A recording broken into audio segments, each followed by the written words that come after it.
When my only son told me that I was worth more to him dead than alive, I felt the ground beneath me shatter like fine china. Days later, I was watching my own funeral from the back of a limousine with tinted windows. That's when I realized that motherhood is sometimes a beautiful mansion built on quicksand. If you're watching this story unfold, subscribe now and tell me in the comments if you've ever discovered someone wasn't who you thought they were. Trust me, what happens next will make your jaw hit the floor. They say blood is thicker than water, but greed can dilute even the strongest family ties. I learned this in the cruelest way possible, by dying, at least in the eyes of the world. My name is Eleanor Blackwood, and for 35 years, I built an empire alongside my husband, Charles. We started with nothing but ambition and each other, constructing a real estate development company that eventually stretched across 3 states. The Blackwood name became synonymous with luxury living. Our mansion, perched on the highest hill overlooking the city, was the crown jewel, 22 rooms of handcrafted opulence, each corner holding a memory of our climb from poverty to prominence. Charles died 4 years ago. Heart attack on the golf course, they said. Quick and painless. The grief was a tidal wave that nearly drowned me, but I survived for one reason. Our son, William. At least, that's what I told myself. Mom, you should consider downsizing, William said over dinner, exactly 6 months after his father's passing. This place is too much for you to manage alone. I looked up from my barely touched salmon, studying my son's face. At 32, he had his father's strong jaw and my green eyes, but lately, I'd begun to notice something else there. Something calculating in the way he watched me handle the financial documents, the way he inquired about the properties, the way his gaze lingered on my jewelry.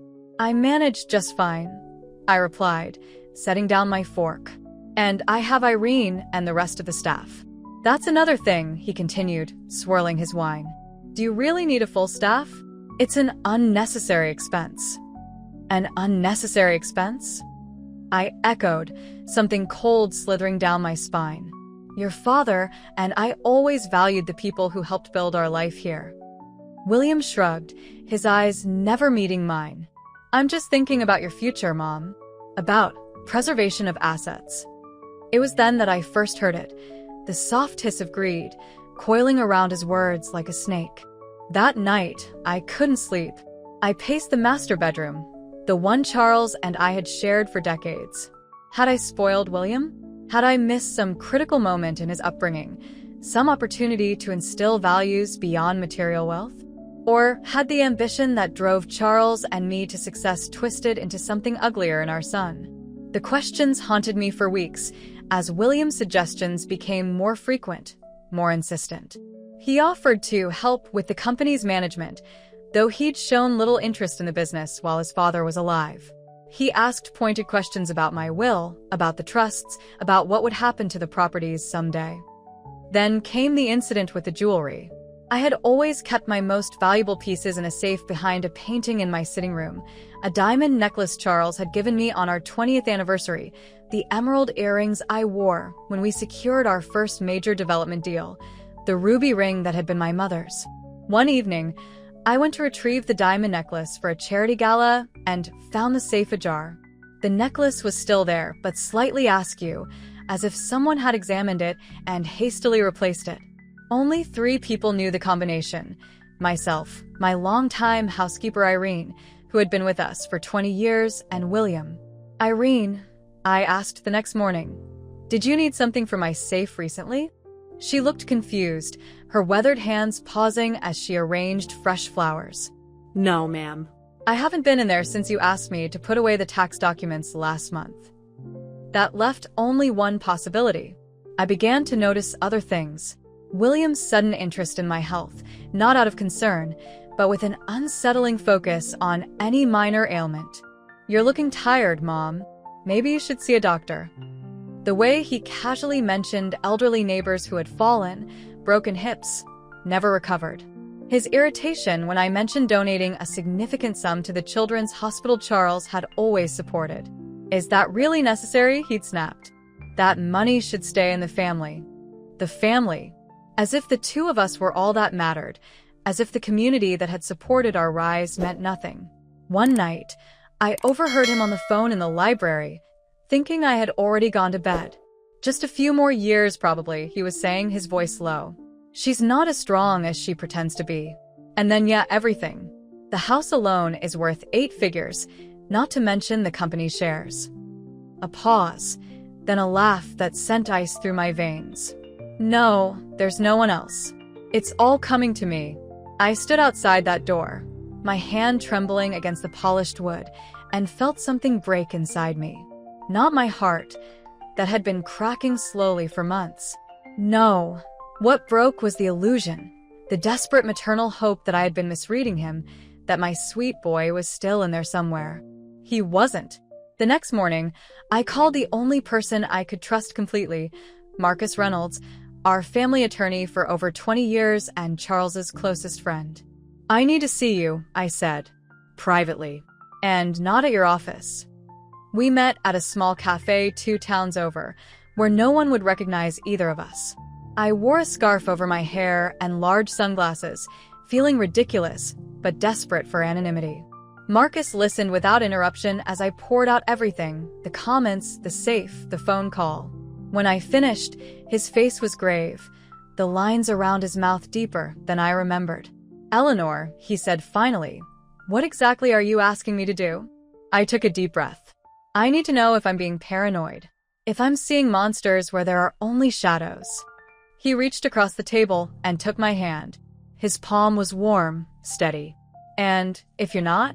If your instincts are correct, then I need to protect myself," I whispered. "And I need to know the truth, how far this goes, what my son has become when I'm not looking."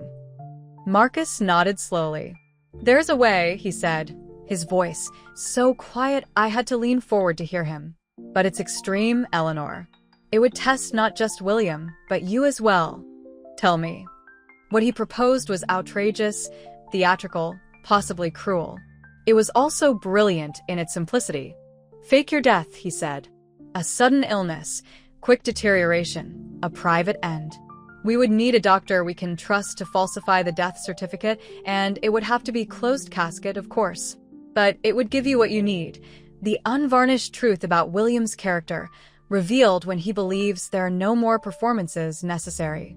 I stared at him, my coffee growing cold between us. "You can't be serious." "I've never been more serious," he replied. "Eleanor, I've seen this before, heirs who see their parents as nothing but obstacles between themselves and wealth. Charles would be devastated to see William this way. But more importantly, I'm concerned for your safety." "My safety?" The words felt foreign on my tongue. "You think he would?" "I don't know," Marcus cut in.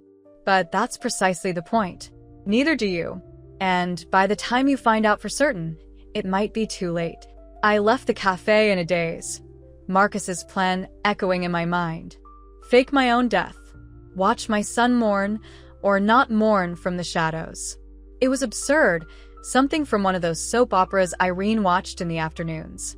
And yet, that evening, William came home late, the scent of expensive scotch clinging to him.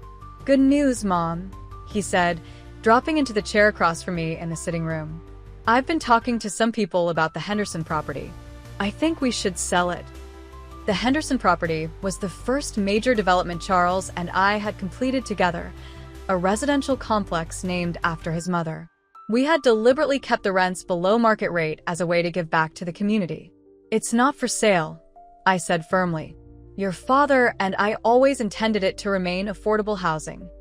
William's smile didn't reach his eyes. "Dad's gone, Mom.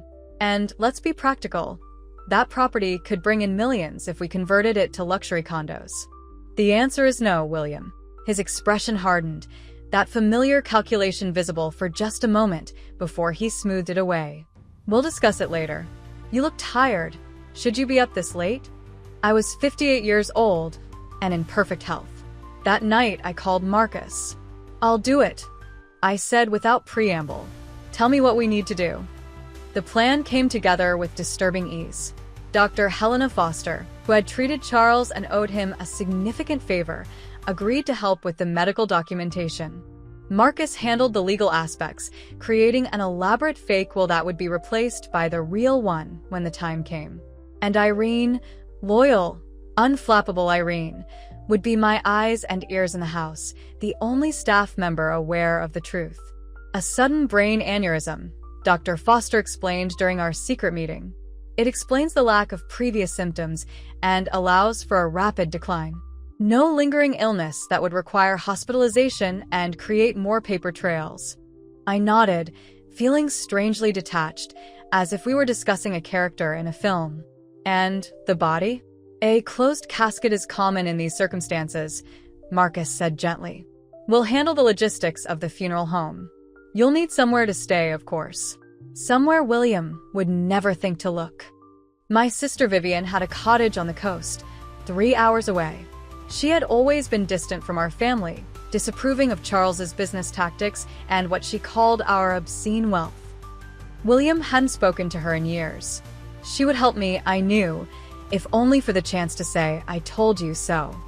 Everything was arranged in just under 2 weeks. My death would occur on a Tuesday night. Irene would discover my body in the morning. Dr. Foster would pronounce me dead and handle the paperwork. By Thursday, I would be officially gone from the world, watching from the periphery as my son showed his true colors. The night before, I sat alone in my bedroom, surrounded by the life Charles and I had built. I looked at the photographs on my dresser. William as a toddler, beaming up at the camera. William at his high school graduation. William at his college commencement. In every image, I searched for signs, for some indication that this path had been set long ago. Had I missed the warnings? Had I seen what I wanted to see, a loving son rather than a young man consumed by entitlement? I tucked a single photograph into my overnight bag, not of William, but of Charles and me on our wedding day. We had been so young, so full of dreams that had nothing to do with mansions or jewelry. When had that changed? When had wealth become an end rather than a means? The question haunted me as I slipped out of the house before dawn, leaving behind a single pill on my nightstand, a prop for the scene that would unfold hours later. Vivian was waiting at the cottage, her face a mask of disapproval that softened slightly when she saw my expression. I still think this is melodramatic insanity, she said, taking my bag. But I've always thought your entire life with Charles was melodramatic insanity, so at least you're consistent. Despite everything, I laughed. Thank you for helping me. She shrugged. Sisters help sisters bury bodies or fake deaths. It's in the contract. Her expression turned serious. Are you prepared for what you might discover, Eleanor? Really prepared? I wasn't, of course. No mother could be prepared to confirm that her child values her only for what she can provide. The call came from Marcus at 2 o'clock that afternoon. It's done, he said. Irene found you, called 911. Dr. Foster handled everything at the house. William has been notified. I sat on Vivian's porch, overlooking the gray-blue ocean, and tried to imagine my son receiving the news of my death. Was he shocked? Grieving? Or was he already mentally cataloging his inheritance? What was his reaction? I asked, not certain I wanted to know. Irene said he seemed stunned. Marcus replied carefully. He asked very few questions. Didn't cry.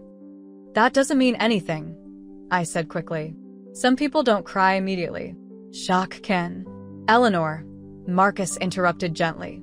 We'll know more soon. Irene will call with updates. The next hours passed in a strange fog. I was dead to the world, my name already appearing in the online obituary Marcus had prepared. Eleanor Blackwood, 58, passed suddenly at her home. Predeceased by her beloved husband Charles, she is survived by her son, William. I read it on Vivian's laptop, the surreal experience of consuming my own death notice, making me lightheaded. This is the most absurd thing you've ever done, Vivian commented, setting a cup of tea beside me. And I remember the time you and Charles bought an entire island for your 20th anniversary. It was a very small island, I murmured, still staring at the screen. Irene called that evening. I put her on speakerphone so Vivian could hear. How is he? I asked immediately. Irene's sigh crackled through the connection. Mrs. Blackwood. He went out this evening. To a bar. I heard him on the phone before he left, talking about meeting friends for drinks. The bottom dropped out of my stomach. The day his mother died, he went out drinking? There's more, she continued reluctantly. I overheard part of his conversation. He said, and I'm quoting directly, "It was sudden, but not unexpected. She hasn't been herself since Dad died." A pause. "Mrs. Blackwood, you've been in perfect health. Better than most women half your age." "He's setting the narrative," Vivian said sharply. "Creating a story of your decline to make your sudden death seem less suspicious." I shook my head, still unable to fully process what I was hearing. Maybe he's just in shock. People say strange things when they're grieving. But even as I said it, I knew I was grasping at straws. The next day brought more revelations. Irene called twice, once to report that William had spent the morning in Charles's former office, going through financial documents, and again to tell me that he had contacted a real estate agent about the Henderson property. "The funeral is being arranged for Friday," she added. "Mr. Reynolds is handling everything as planned. William hasn't asked about any of the details. He just asked if it was necessary to have a service at all." I pressed my hand against my mouth, fighting a wave of nausea. My own funeral, and my son was treating it like an inconvenient business obligation.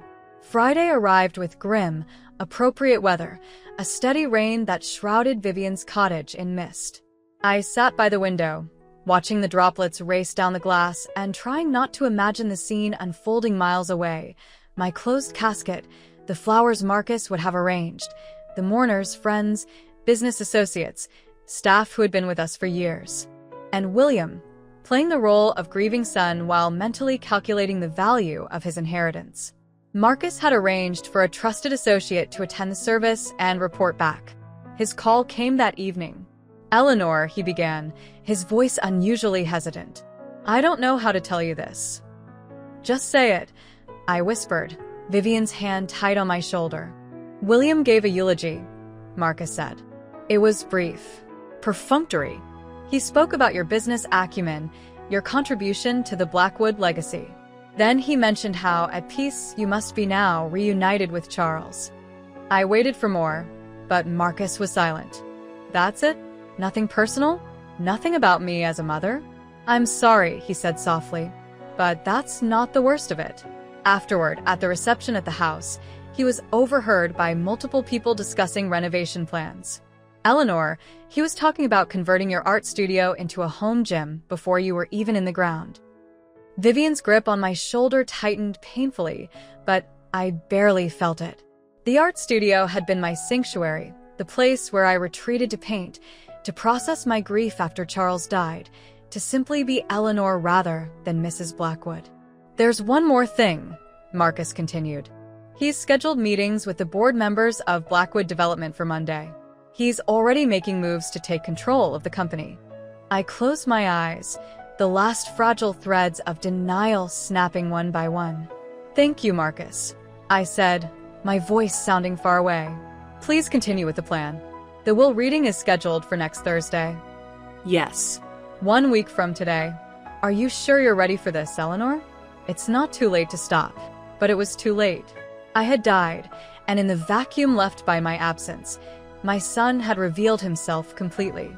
"I'm ready," I said. "I need to see his face when he realizes the truth." The week that followed was the strangest of my life. I existed in limbo, watching from afar as William systematically began dismantling the legacy Charles and I had built. Irene reported that he had already contacted contractors about renovations to the mansion. He had told the staff that changes would be coming, code for dismissals. He had even begun wearing Charles's watches, precious mementos I had kept in my bedroom. He brought a woman to the house last night, Irene told me on Tuesday, her voice tight with disapproval. "I've never seen her before. They drank your special reserve champagne in the library, the bottles you and Mr. Blackwood were saving for your 40th anniversary."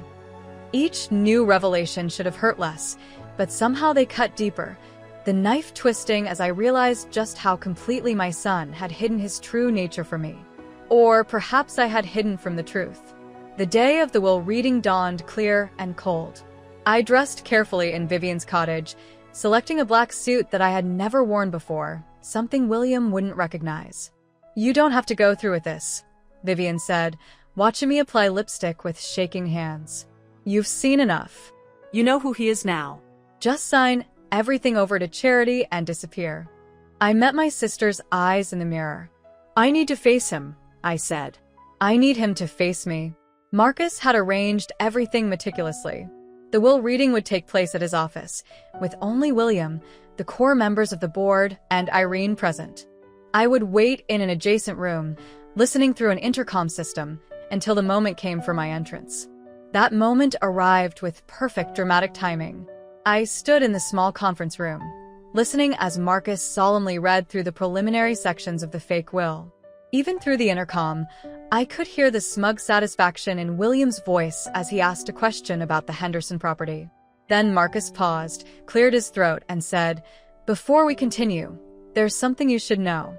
This document is not, in fact, the actual will of Eleanor Blackwood." "What are you talking about?" William demanded, his voice sharp. "If this is some kind of delay tactic." "It's not a tactic, Mr. Blackwood," Marcus replied evenly. "It's simply that it will only comes into effect when someone dies. And in this case..." He trailed off deliberately. That was my cue. I opened the door and stepped into the room. The scene before me burned into my memory with perfect clarity. The long mahogany table, the board members in various states of shock, Irene's small, satisfied smile, and William, my son, my only child, staring at me with an expression that shifted from confusion to shock to something darker, something furious. "Hello, William," I said, my voice steadier than I had expected. "I believe we need to talk about your inheritance." His face drained of color, his mouth opening and closing without sound. And then, as if his strings had been cut, he slumped forward, collapsing onto the table in a dead faint. No one moved to help him. For a long moment, the room was frozen in tableau, the board members staring wide-eyed between William's unconscious form and my very much alive presence, Marcus standing with the fake will still in his hands, and me, a ghost returned to haunt her own legacy. Finally, it was Irene who broke the silence, moving forward with a glass of water that she unceremoniously splashed onto William's face. He jerked upright, gasping, his eyes wild as they fixed on me again. "This isn't possible," he whispered. "You're dead. I saw the certificate. I was at your funeral." "Yes, you were." I agreed, moving to take the seat at the head of the table, Charles's old position, the position of power. "You were at my funeral, discussing renovations to my art studio while my casket was still fresh in the ground." The board members exchanged glances, discomfort radiating from them in waves. They had all known Charles and me for decades, had watched William grow up. This public family implosion was unprecedented. "Perhaps we should give the family some privacy," Marcus suggested smoothly, gesturing toward the door. "No," I said firmly. "Please stay. This concerns Blackwood development as well." I turned my gaze back to William, who had regained some of his color and was now watching me with narrowed eyes, calculation replacing shock. "Always calculating, my son." "You faked your own death," he said flatly. "Do you have any idea how illegal that is? The fraud, the false documentation." "No actual fraud was committed," Marcus interjected. "No death certificate was filed with the state. No insurance claims were made.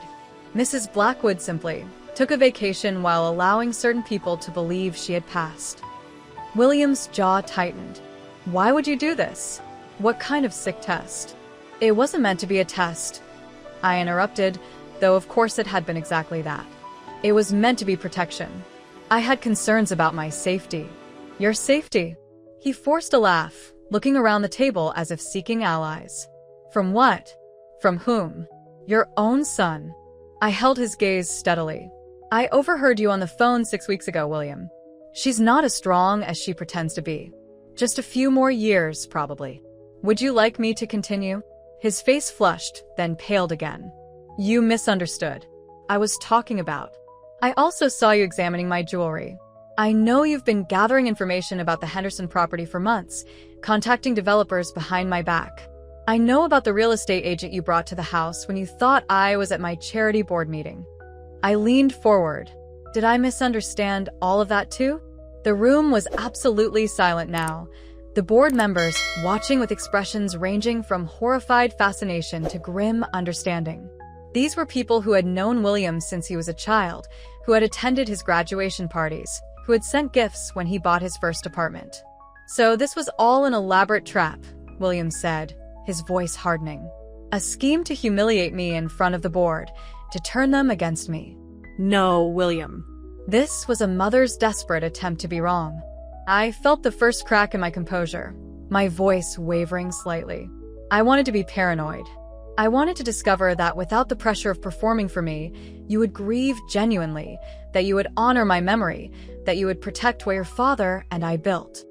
And instead, Marcus continued quietly, you immediately began dismantling Eleanor's life. You contacted contractors the day after the funeral. You scheduled meetings to take control of the company without even waiting for the will reading. You brought strangers into the house and drank champagne that had profound sentimental value. William's expression had shifted again, a cold mask descending. He straightened in his chair, adjusting his tie. Charles's tie, I realized with a pang. Fine, he said coolly. I admit I was eager to move forward, to modernize what has become a stagnant company under outdated leadership. That doesn't make me a villain. It makes me a businessman, just like Dad. The invocation of Charles was a calculated blow, and he knew it. I absorbed the pain, letting it fuel what needed to be done next. Your father, I said quietly, built something that wasn't just about profit. He created homes, communities, opportunities. The Henderson property isn't underperforming. It's doing exactly what it was designed to do. Provide affordable housing to families who need it. Sentimentality is a luxury we can't afford, William countered. The market is not the only consideration. I cut in, my voice sharpening. And regardless of our philosophical differences, there's a more immediate issue at hand. I nodded to Marcus, who placed a new document on the table. This is my actual will, which was updated last week. I've made some changes I think you should be aware of. William stared at the document, his fingers twitching as if he wanted to snatch it. What changes? The entirety of my personal estate, the mansion, the art collection, the vehicles, and my shares in Blackwood Development has been placed in an irrevocable trust, I said, watching his expression darken with each word. This trust has specific conditions regarding its management and inheritance. What conditions? He demanded. The primary condition, I continued, is that the beneficiary must demonstrate a commitment to the values upon which Blackwood Development was founded: community investment, ethical business practices, and family loyalty. And who determines whether these subjective standards have been met? William's voice was dangerous now, a coiled snake preparing to strike. A committee consisting of the board, Marcus, and myself. I gestured to the shocked board members, who were now beginning to understand the full implications of what they were witnessing. Based on your actions during my death, they have already seen compelling evidence regarding your character and priorities. William's hand slammed down on the table, making everyone jump. This is absurd. You can't disinherit your only child based on some twisted game you played. I haven't disinherited you, I corrected calmly. I've simply ensured that the legacy your father and I built won't be squandered or corrupted. You'll receive a generous monthly income from the trust. The properties and company shares remain intact, managed by the board and myself. He stood abruptly, his chair scraping against the floor. I'll fight this. I'll contest the will, claim undue influence, mental incompetence. You're welcome to try, Marcus interjected. But given that your mother is clearly alive and well, of sound mind, and has multiple witnesses to your behavior following her perceived death, I wouldn't recommend it. William's gaze darted around the room, looking for an ally and finding none. The board members' expressions had hardened, their initial shock giving way to judgment. They had all loved Charles. Many had known William since he was a boy. Their disappointment was palpable. So that's it. William laughed bitterly. You fake your death, spy on me, then punish me for not performing grief to your satisfaction? No, William, I said, feeling suddenly exhausted. I'm protecting what matters from someone who has demonstrated he doesn't value it. The company, the properties, the staff who depend on us, they deserve better than to be stripped for parts and sold to the highest bidder. He stared at me for a long moment, something shifting behind his eyes. Not remorse or understanding, but a cold recalculation. Then, without another word, he turned and walked out, the door slamming behind him with finality that echoed through the room. The silence that followed was deafening. I sat motionless, feeling the weight of what had just transpired pressing down on me. I had won in a sense. The company was safe. The Henderson property would continue to serve its purpose. The mansion would remain intact. But I had lost my son. Or perhaps, more accurately, I had finally acknowledged a loss that had occurred long ago, without my allowing myself to see it. Eleanor, Marcus said gently, breaking the silence. We should discuss next steps. There's the matter of your official return to the land of the living, the press. Yes, I agreed distantly. Of course. We'll need to issue a statement, something about a private health retreat, perhaps. The details seemed insignificant compared to the chasm that had just opened in my life. The board members began to gather their things, murmuring awkward condolences as they filed out. They had witnessed something intensely private, a family severed not by death but by truth. Only Irene remained, her practical presence a comfort as always. I took the liberty of packing some of your things from the house, she said. They're in my car. I wasn't sure if you'd want to return there immediately, considering my son might still be there, his fury fresh and dangerous. Thank you, Irene. I think I'll stay with my sister for a few more days while things settle. I stood, smoothing my skirt with hands that had finally begun to tremble now that the confrontation was over. Has he been staying at the mansion? Yes, ma'am. In the East Wing, mostly. Her expression softened. I can have the security codes changed if you'd prefer. The suggestion brought home the bizarre reality I now faced, needing protection from my own child in my own home. Not yet, I decided. Let's wait and see what he does next. I didn't have to wait long. That evening, as I sat with Vivian on her porch, watching the sunset paint the ocean gold, my phone rang. It was Marcus. William came back to the office after everyone left, he said without preamble. He was volatile, demanded to see the trust documents again, threatened legal action, the usual. But Eleanor, when he left, he said something concerning. My hand tightened on the phone. What? He said, and I'm quoting exactly. She thinks she's won, but this isn't over. What she did is fraud, and I'll make sure everyone knows it. By the time I'm finished, she'll wish she really had died. Vivian, who could hear Marcus's voice, sucked in a sharp breath. You need a restraining order, she said immediately. That's a threat. It's anger, I replied, though uneasiness curled in my stomach. He feels humiliated, exposed. He's lashing out. Nevertheless, Marcus continued, I've taken the precaution of hiring security for both my office and your home. And I strongly suggest you stay away from the mansion for now. I agreed, too numb to argue. After we hung up, Vivian and I sat in silence, watching the last light fade from the sky. I did the right thing, I said finally, needing to hear the words aloud. Didn't I? Vivian reached over and took my hand. You protected yourself and everything you and Charles built. That's not just right, it's necessary. But as night fell completely, blanketing the ocean in darkness, I couldn't shake the feeling that this wasn't an ending but a beginning, that in exposing William's true nature, I had also unleashed something dangerous. My son had always been calculating, but now he had something new driving him, humiliation and revenge. That night, I dreamed of the mansion, its grand rooms empty and echoing. In the dream, I walked from room to room, calling William's name, but finding only shadows. When I reached my bedroom, the door swung open to reveal not my familiar sanctuary, but a freshly dug grave, the headstone bearing my name. I woke gasping, the dream clinging to me like cobwebs. Dawn was just breaking, pale light filtering through the curtains of Vivian's guest room. My phone buzzed on the nightstand. A text from Irene. He came back to the house last night. Took some documents from the safe in Mr. Charles's office. Left again before morning. Should I call the police? I stared at the message, ice spreading through my veins. The safe in Charles's office contained personal papers, family documents, and the original deed to the Henderson property. What was he planning? I called Irene immediately.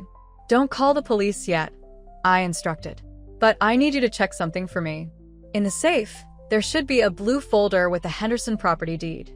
Is it still there? I heard her footsteps as she moved through the house, then the soft beep of the safe being opened. A long pause. It's gone, she confirmed, along with the folder of personal bank statements and the USB drive with the company backup files. My mind raced, trying to anticipate William's next move. The deed itself wasn't particularly useful without my signature, but the bank statements and company files could give him leverage, ammunition for whatever revenge he was planning. Mrs. Blackwood, Irene continued hesitantly. There's something else. I found this on your pillow this morning. She paused. It's a note. From him. Read it to me, I said, my throat tight. It says, if I can't have it while you live, I'll take it when you're gone for real. I closed my eyes, the dream of the empty mansion and the waiting grave suddenly vivid again. Thank you, Irene. Lock all the doors and stay with my sister in town tonight. I'll have security there within the hour. After I hung up, I sat motionless on the edge of the bed, the note's words echoing in my mind. A threat? A promise? Either way, the message was clear. William wasn't finished. If you're still with me on this journey, hit that subscribe button now. Have you ever uncovered a betrayal so deep that it changed everything you thought you knew? Drop it in the comments below, because trust me, what happens next is just the beginning of this twisted family saga. You should call the police, Vivian insisted when I told her about the note.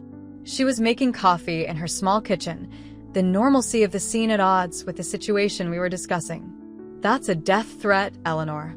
It's not explicit enough, I replied, staring down at my trembling hands. And what would I tell them? That my son is angry because I faked my own death to test his character? Vivian slammed a mug down on the counter. Then get a private security team. Change the locks at the mansion. Do something besides sitting here waiting for him to make the next move. She was right, of course. I'd spent too many years reacting to William, making excuses for his behavior, rationalizing his coldness, willfully blind to the darkness growing inside him. It was time to be proactive. I called Marcus immediately and outlined a plan. First, change the security system at the mansion completely, new codes, new monitoring service, everything. Second, secure all financial accounts with additional verification measures. Third, hire round-the-clock security for both the mansion and for me personally. Fourth, prepare a public statement explaining my absence and death as a private health retreat that had been misreported due to a clerical error. You're sure you want to go this route? Marcus asked after I finished. Once we issue the statement, there's no going back. William will be publicly humiliated when people realize he misrepresented your death. I'm not responsible for his humiliation, I said, a new hardness in my voice. He did that to himself when he started celebrating before my body was cold. By noon, everything was in motion. The security team had already been dispatched to the mansion. Marcus was drafting the public statement, and I was packing my few belongings, preparing to leave Vivian's cottage. Where will you go? She asked, watching me from the doorway. Not back to that mausoleum, I hope. I hesitated.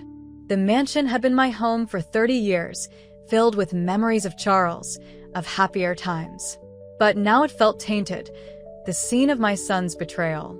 I have the apartment in the city, I said finally, the one we kept for business trips. William doesn't have access to that building. Vivian nodded, relief visible on her face. Good. Stay there until this blows over. But we both knew this wouldn't simply blow over. Whatever William was planning, it wouldn't be resolved with a public statement and changed locks. I was right. The next morning, as I settled into the sleek downtown apartment that felt more like a hotel room than a home, Marcus called with the news. William's gone to the press, he said without preamble. The Chronicle is running a story tomorrow with his version of events. My stomach dropped. What version is that, exactly? According to my source at the paper, he's claiming you've had a mental break. That you invented this entire scenario about faking your death due to paranoid delusions about him trying to take your fortune. Marcus's voice was tight with controlled anger. He's provided them with documentation of large withdrawals from your accounts over the past month, the money we used to set up the fake death scenario, and suggested it's evidence of cognitive decline. I sat heavily on the leather sofa, mind racing. The board members at the will reading, they'll refute this. They saw me, heard everything. He's anticipated that. Marcus continued grimly. He's telling the press that the board is covering for you out of loyalty to Charles, that they're complicit in allowing you to maintain control of the company despite being unfit. And the death certificate? The funeral? He can't explain those away. Actually, he can.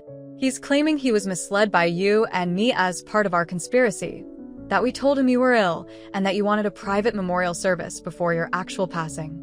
According to his story, he only went along with it out of concern for your mental state. I pressed my fingers to my temples, a headache blooming behind my eyes. He's turning it all around, making himself the victim. Yes, Marcus agreed. And Eleanor, it's working. The Chronicle is running with it. Blackwood Heir claims mother faked death in bizarre inheritance scheme. They've reached out to my office for comment. The room seemed to tilt slightly, reality reshaping itself around me. Just days ago, I had been the one testing William, exposing his true character. Now, somehow, I had become the villain in his narrative, an unstable, paranoid old woman clutching desperately at power. We need to get ahead of this, I said, forcing calm into my voice. Release our statement immediately. Contact the board members, ask them to confirm what really happened. And I want to speak to the Chronicle myself. Eleanor, I don't think that's wise. Right now, this is one newspaper.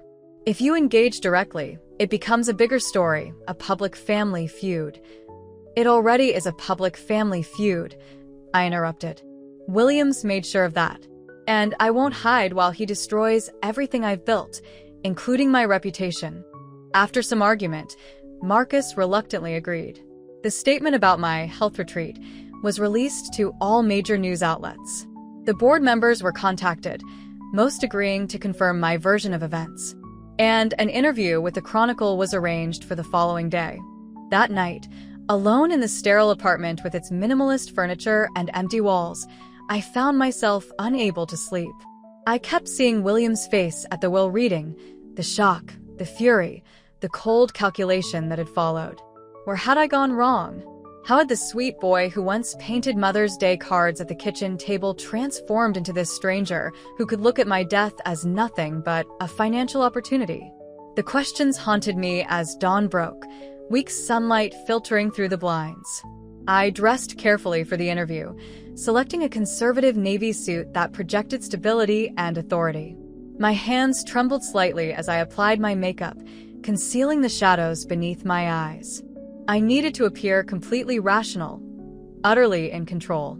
The Chronicle reporter, a sharp-eyed woman named Janet Mercer, met me in the apartment's private conference room.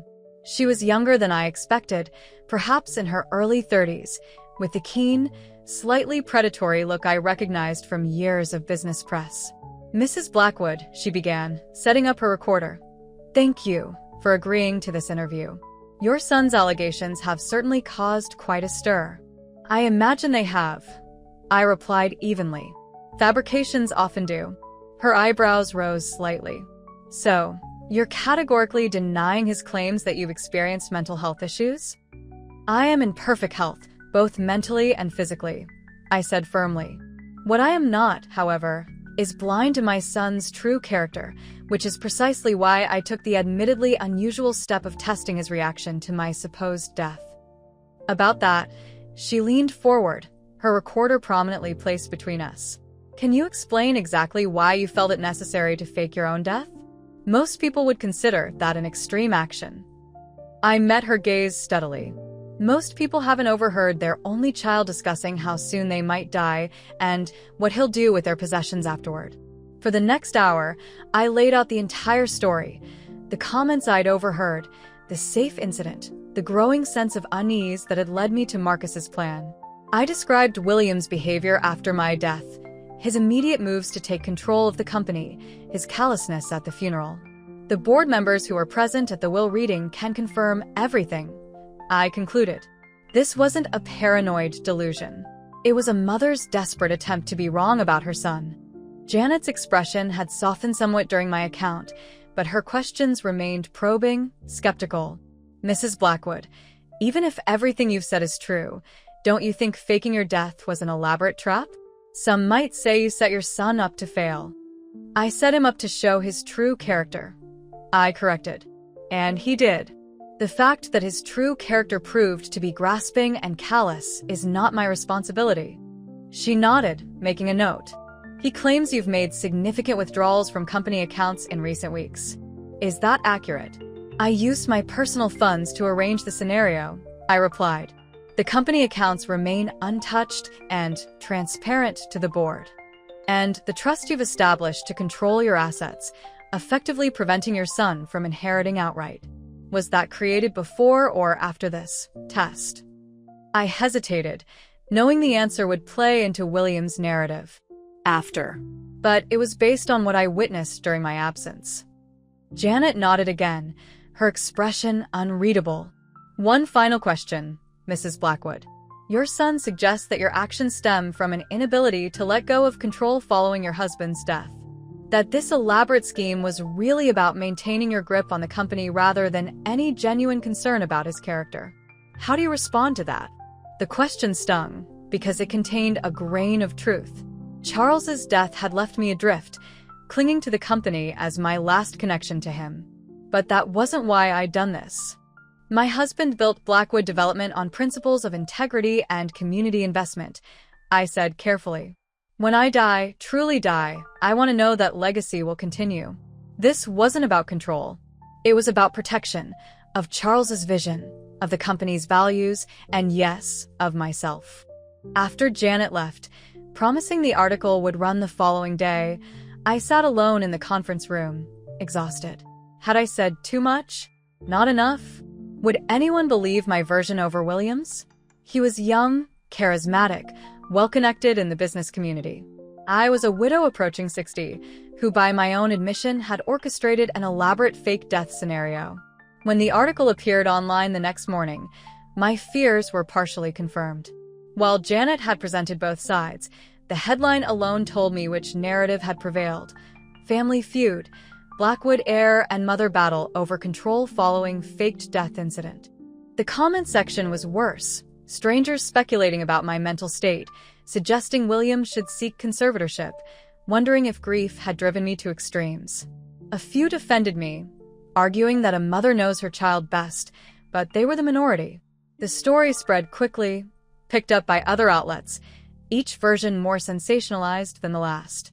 By evening, my phone was ringing constantly with calls from friends, business associates, even distant relatives, all wanting to know the truth, all uncomfortable with how to approach the subject. I let most go to voicemail. What could I say that I hadn't already said to Janet?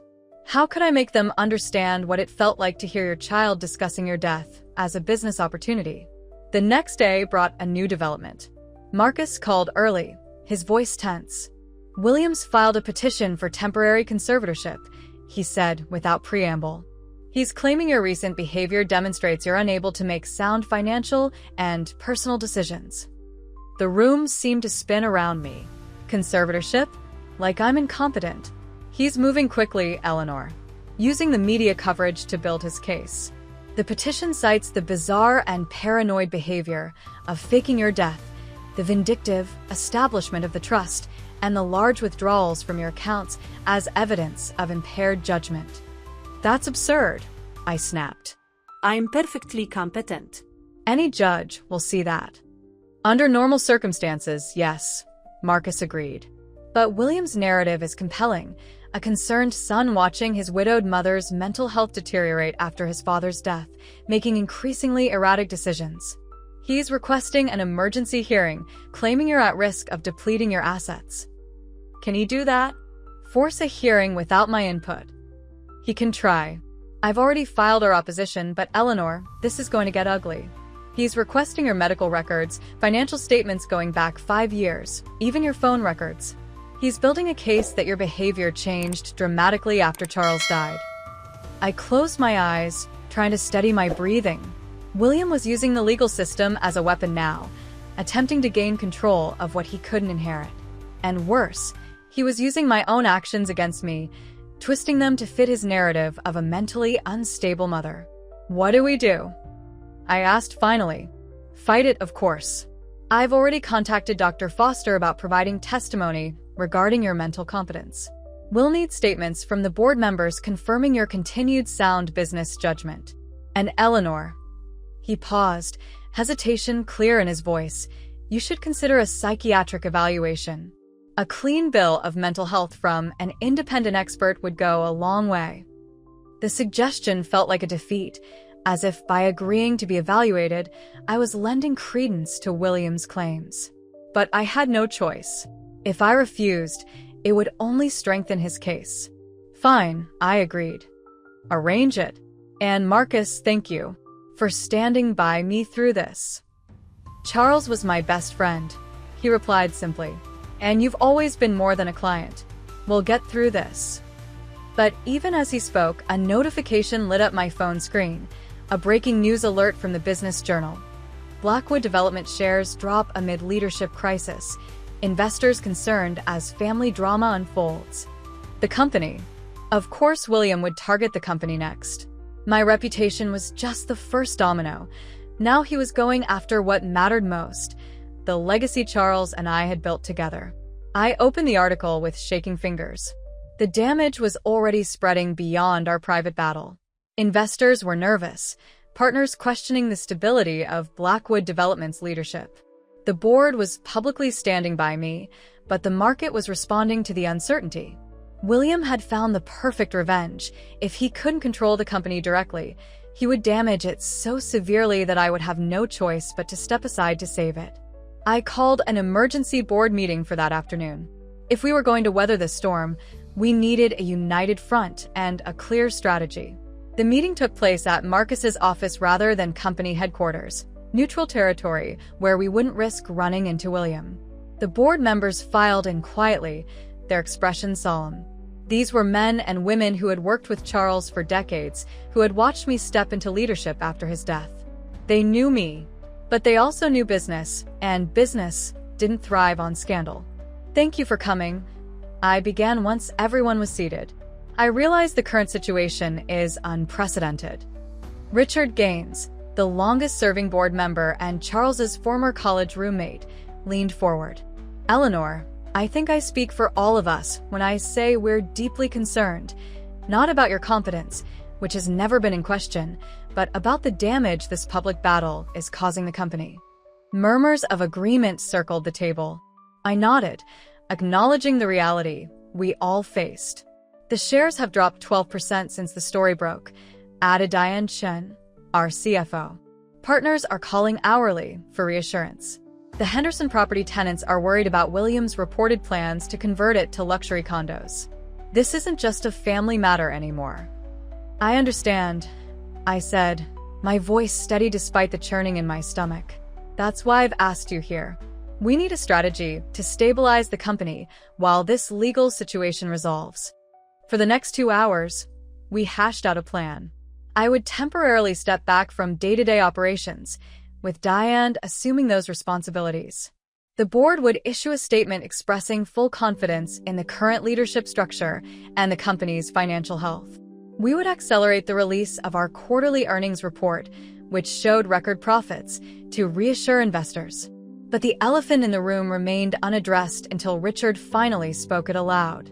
Eleanor, he said gently, have you considered that resolving this situation might require reconciliation with William? The word felt like a betrayal. Reconciliation. I echoed. After what he's done? Not personal reconciliation, Richard clarified quickly, but a business arrangement. A settlement that would end this public battle. I stared at him, then at the other board members, many of whom were avoiding my eyes. You want me to give him what he wants? After everything? Not everything, Diane interjected. But perhaps a position within the company, a seat on the board. Something that acknowledges his place as Charles's son while maintaining the protections you've established. The suggestion made perfect sense from a business perspective. It would end the public spectacle, stabilize the company, reassure investors. But it felt like surrendering to emotional blackmail, rewarding William's behavior rather than holding him accountable. I need to think about it, I said finally. This isn't just about business for me. It's about principles, about consequences. The meeting concluded with no firm decision. The temporary measures approved, but the larger question left hanging. As the board members filed out, Richard hung back, waiting until we were alone. I knew Charles for 40 years, he said quietly. He was like a brother to me, and I watched William grow up, just as you did. I tensed, preparing for another plea to reconcile. What I'm about to say may not be what you want to hear, Richard continued, but I think Charles would say it if he were here. Sometimes protecting a legacy means letting go of how you thought that legacy would look. His words stayed with me as I returned to the apartment, echoing against the memory of William's threat. If I can't have it while you live, I'll take it when you're gone for real. Was I being stubborn rather than principled? Was I risking everything Charles and I had built because I couldn't accept that our son had turned out differently than we'd hoped? I was still wrestling with these questions the next morning when Marcus called with news that rendered them temporarily moot. The court has scheduled the conservatorship hearing for next Friday, he reported. But Eleanor, that's not the immediate concern. William has escalated things significantly. My grip tightened on the phone. How? He's filed a police report, Marcus said, his voice grim. He's alleging that you and I conspired to commit fraud related to your fake death. He's claiming insurance fraud, specifically. That's ridiculous, I protested. We never filed an insurance claim. There was no actual death certificate filed with the state. Dr. Foster confirmed that. I know. But he's alleging that we intended to file claims and only stopped because he uncovered the scheme. He's provided the police with copies of your life insurance policies as evidence of potential motive. Cold fear slithered down my spine. This was no longer just a family fight or even a business dispute. William was trying to have me criminally investigated. Can he really do this? There was no actual fraud committed. Intent can be enough for an investigation, though proving it would be difficult, Marcus replied. But that's not really his goal. This is about applying maximum pressure, damaging your reputation further, creating legal jeopardy, forcing you to defend yourself on multiple fronts. He was right. William was systematically attacking from every angle: the media, the courts, the company, and now law enforcement. The psychological toll was meant to wear me down, to make surrender seem like the only option. We need to go on the offensive, I decided. I'm tired of reacting to his moves. It's time he responded to mine. What do you have in mind? Marcus asked cautiously. I want a full audit of William's activities at the company for the past year, I said. Every project he was involved with, every expense report, every client meeting. Charles always said William cut corners. I want to know exactly what that means. Marcus hesitated. Eleanor, if you start digging into his professional conduct, he'll see it as escalation. Good, I replied, a cold certainty settling over me. He should. I've been playing defense since this began. It's time he remembered who he's dealing with. The audit began immediately, conducted by an independent firm to avoid any appearance of bias. Meanwhile, I underwent the psychiatric evaluation Marcus had suggested, receiving the expected clean bill of mental health. The board continued its stopgap measures to stabilize the company, though shares remained down and partners nervous. 3 days before the conservatorship hearing, the audit delivered its first results. Marcus came to the apartment personally to discuss the findings, his expression more serious than I'd ever seen it. We've found some irregularities, he said carefully, spreading documents across the coffee table. In the Riverside Development project specifically. The Riverside Development was a mixed-use property William had championed last year, apartments, retail space, and offices along the riverfront. I'd had reservations about the environmental impact, but William had assured me all permissions were properly obtained. What kind of irregularities? I asked, scanning the documents. The environmental impact report was altered, Marcus said bluntly. The original showed significant concerns about buildings so close to the floodplain. The version presented to the board and City Planning Commission had those concerns minimized. I stared at him. Are you saying William falsified official documents? The alterations were made to the digital file before submission. The metadata shows the last person to edit the document was William. The implications were staggering. If proven, this wasn't just unethical business practice. It was potentially criminal. The Riverside development had already broken ground. Millions had been invested. There's more, Marcus continued grimly. The audit found unusual payments to a consultant named James Merrick for the project. Merrick doesn't appear to have any actual environmental expertise, but he received $75,000 for advisory services. Who is he? That's what's interesting. Merrick is the brother-in-law of Councilman Porter, who chairs the planning commission that approved the development. My blood ran cold. Falsified documents and payments to a relative of the official who approved the project. It painted a damning picture. This is bribery, I whispered.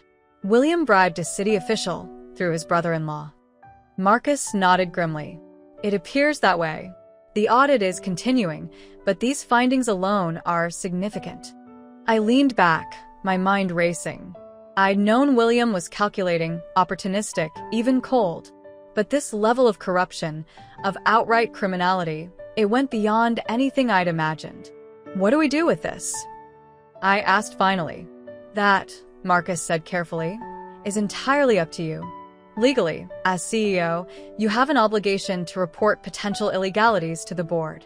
Beyond that, he trailed off, leaving the options unspoken. The choice before me was clear, if horrible. I could use this information to counter William's attacks, threaten to expose his corruption unless he dropped the conservatorship petition and ended his media campaign. Or I could report it regardless, potentially sending my only child to prison. I need time to think, I said. After Marcus left, I paced the apartment. The audit documents spread across the table like evidence at a crime scene. Which, in a way, they were. William had crossed lines I hadn't believed even he would cross. He hadn't just betrayed me personally. He betrayed the company, the community, everything Charles and I had built. And yet, he was still my son.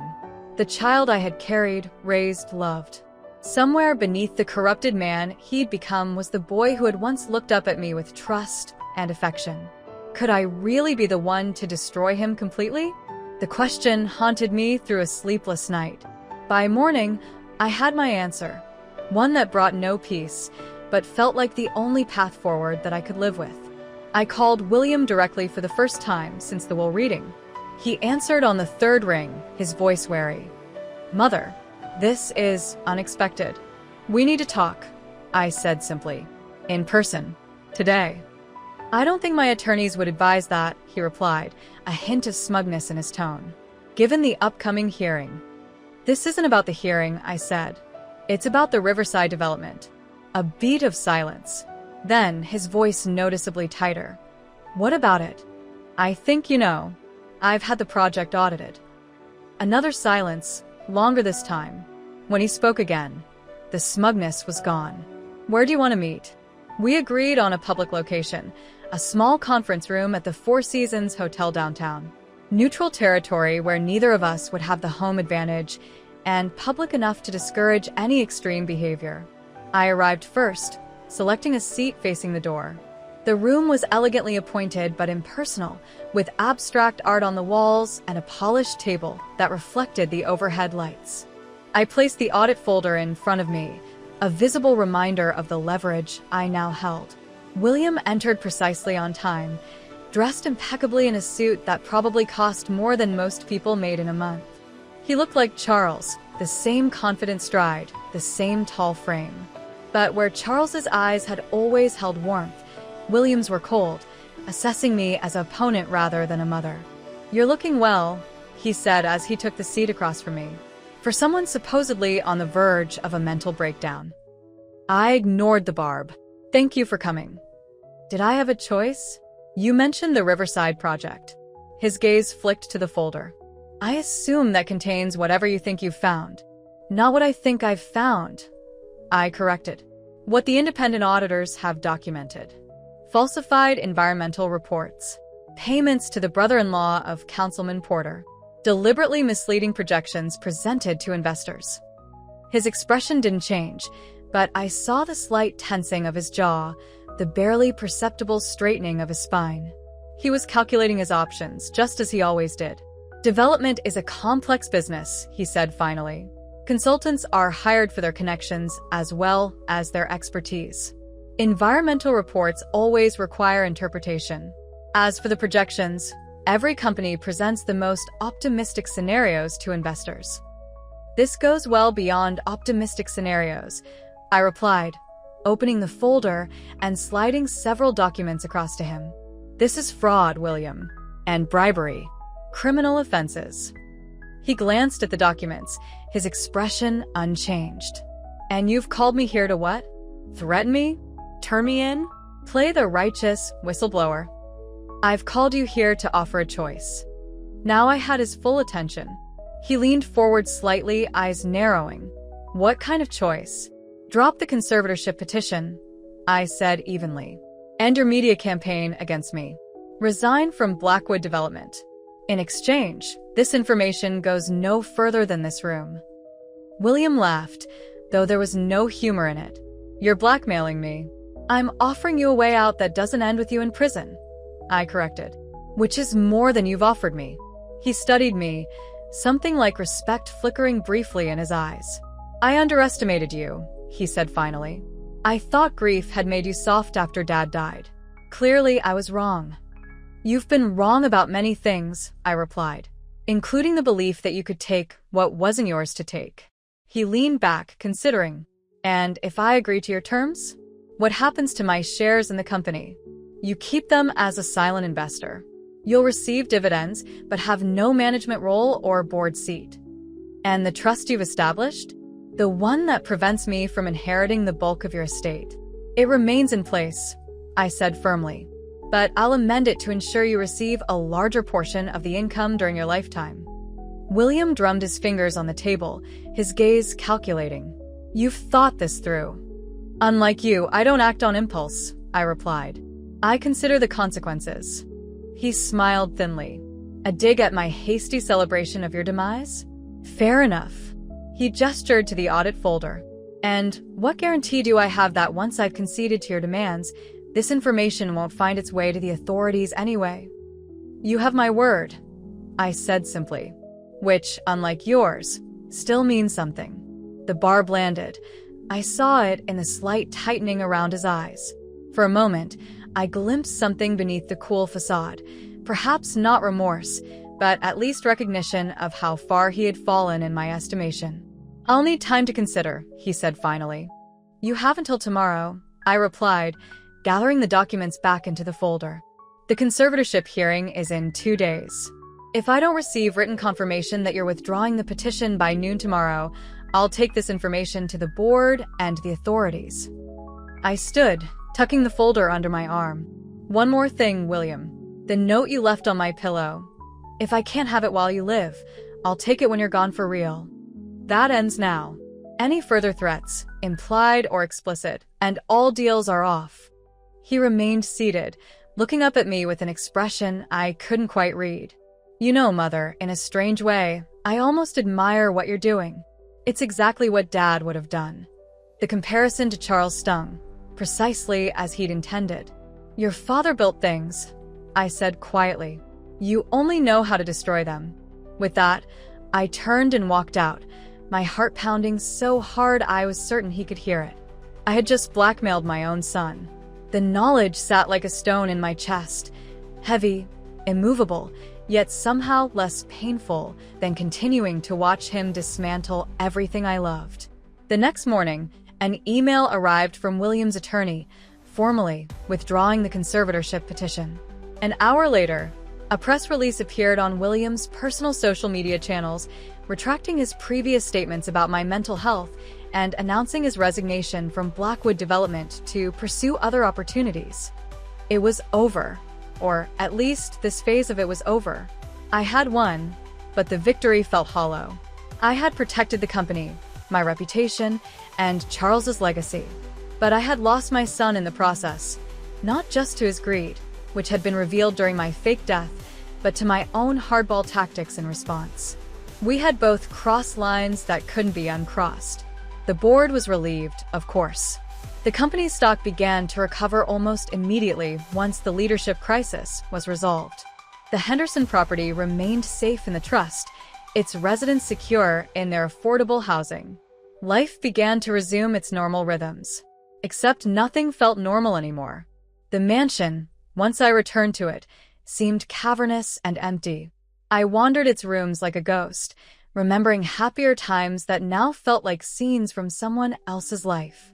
William had removed his belongings while I was away, leaving no trace of his presence except a single envelope on the desk in Charles's study. Inside was the key to Charles's vintage Aston Martin, William's favorite of his father's cars, which Charles had promised would one day be his. There was no note, just the key. A small gesture that felt like both surrender and accusation. 2 weeks after our hotel confrontation, as the media frenzy finally began to subside, Marcus called with news. Williams left the country, he said without preamble. He boarded a flight to Singapore last night. I absorbed this information with a strange numbness. Singapore, where no extradition treaty exists with the United States. Exactly, Marcus confirmed. He's running, Eleanor. He must think you'll change your mind about the Riverside information. Perhaps he was right to run. Despite my promise, I had found myself lying awake night after night, wrestling with my obligation to reveal what I knew. The Riverside development was proceeding based on fraudulent approvals. If the environmental concerns were valid, people could be at risk. Did my deal with William outweigh those considerations? There's something else, Marcus continued. Before he left, he liquidated almost all of his assets. Sold his condo, his cars, cashed out most of his investments. How much? Approximately $12 million after taxes. Transferred to offshore accounts. A substantial sum, but far less than what he would have inherited had he simply been patient, had he treated me with even a modicum of respect and affection. Let him go, I said finally. He's made his choice. But even as I spoke the words, I knew this wasn't really an ending. William hadn't given up. He had simply changed tactics. The offshore accounts, the non-extradition country, he was positioning himself beyond my reach, beyond consequences. And I still had the Riverside documents. Still had the power to destroy him completely, even from a distance. That night, I sat in Charles's study, surrounded by the mementos of our life together. His chest set, still positioned mid-game as he'd left it before his final heart attack. The photographs of us in younger days, building our first development, celebrating our first million. The faded blueprint of this very house, which we had designed together. What would Charles do in my position? Would he protect our son despite everything? Or would he uphold the principles upon which we'd built our company, even if it meant sending William to prison? I would never know for certain. But as I sat there, tracing the outline of Charles's face in our wedding photo, I made my decision. The next morning, I called a board meeting. When everyone was seated around the long mahogany table, the same table where I had confronted William after my resurrection, I placed the Riverside audit folder in the center. Before we begin the regular agenda, I said, my voice steady despite the turmoil inside me, there's something I need to share with all of you. I explained what the audit had uncovered, the falsified environmental reports, the payments to Councilman Porter's brother-in-law, the misleading investor projections. I outlined William's direct involvement in each aspect. The board members listened in shocked silence. When I finished, Richard was the first to speak. Eleanor, he said gently, are you certain you want to pursue this? Given that William is your son. I'm certain that I want to do what's right, I replied. For the company, for the community, and for the legacy Charles and I built. William made his choices. Now I must make mine. The vote was unanimous. The board authorized a full disclosure to the relevant authorities, the SEC, the District Attorney's Office, the City Planning Commission. By the end of the day, the wheels of justice had begun turning, wheels that would eventually crush my son beneath them if he ever returned to American soil. If you're still following this twisted journey, hit subscribe right now. Have you ever had to choose between protecting someone you love and doing what's right? Tell me in the comments, because this family drama is about to reach a whole new level of complicated. 3 months passed. Spring bloomed across the city, bringing new life to the gardens of the mansion, gardens I now tended myself, finding unexpected solace in the simple act of nurturing growing things. The company had stabilized, its stock price recovering as investors responded to our transparency about the Riverside situation and the swift action taken to remedy the environmental concerns. William remained in Singapore, according to Marcus's sources. He had rented a luxury apartment, started frequenting exclusive clubs, presenting himself as a successful American entrepreneur seeking Asian investment opportunities. The offshore accounts remained untouched, a nest egg he was apparently saving rather than spending. I try not to think about him too often. When his face appeared in my mind, sometimes as the grown man who had betrayed me, sometimes as the little boy who had once climbed into my lap for comfort, I busied myself with work, with the garden, with the charitable foundation Charles and I had established years ago.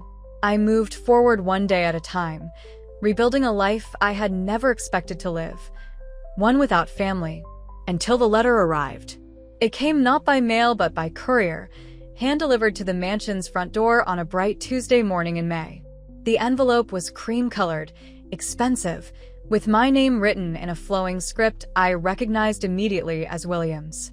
I carried it to the sunroom without opening it, turning it over in my hands as I gazed out at the blooming rose garden.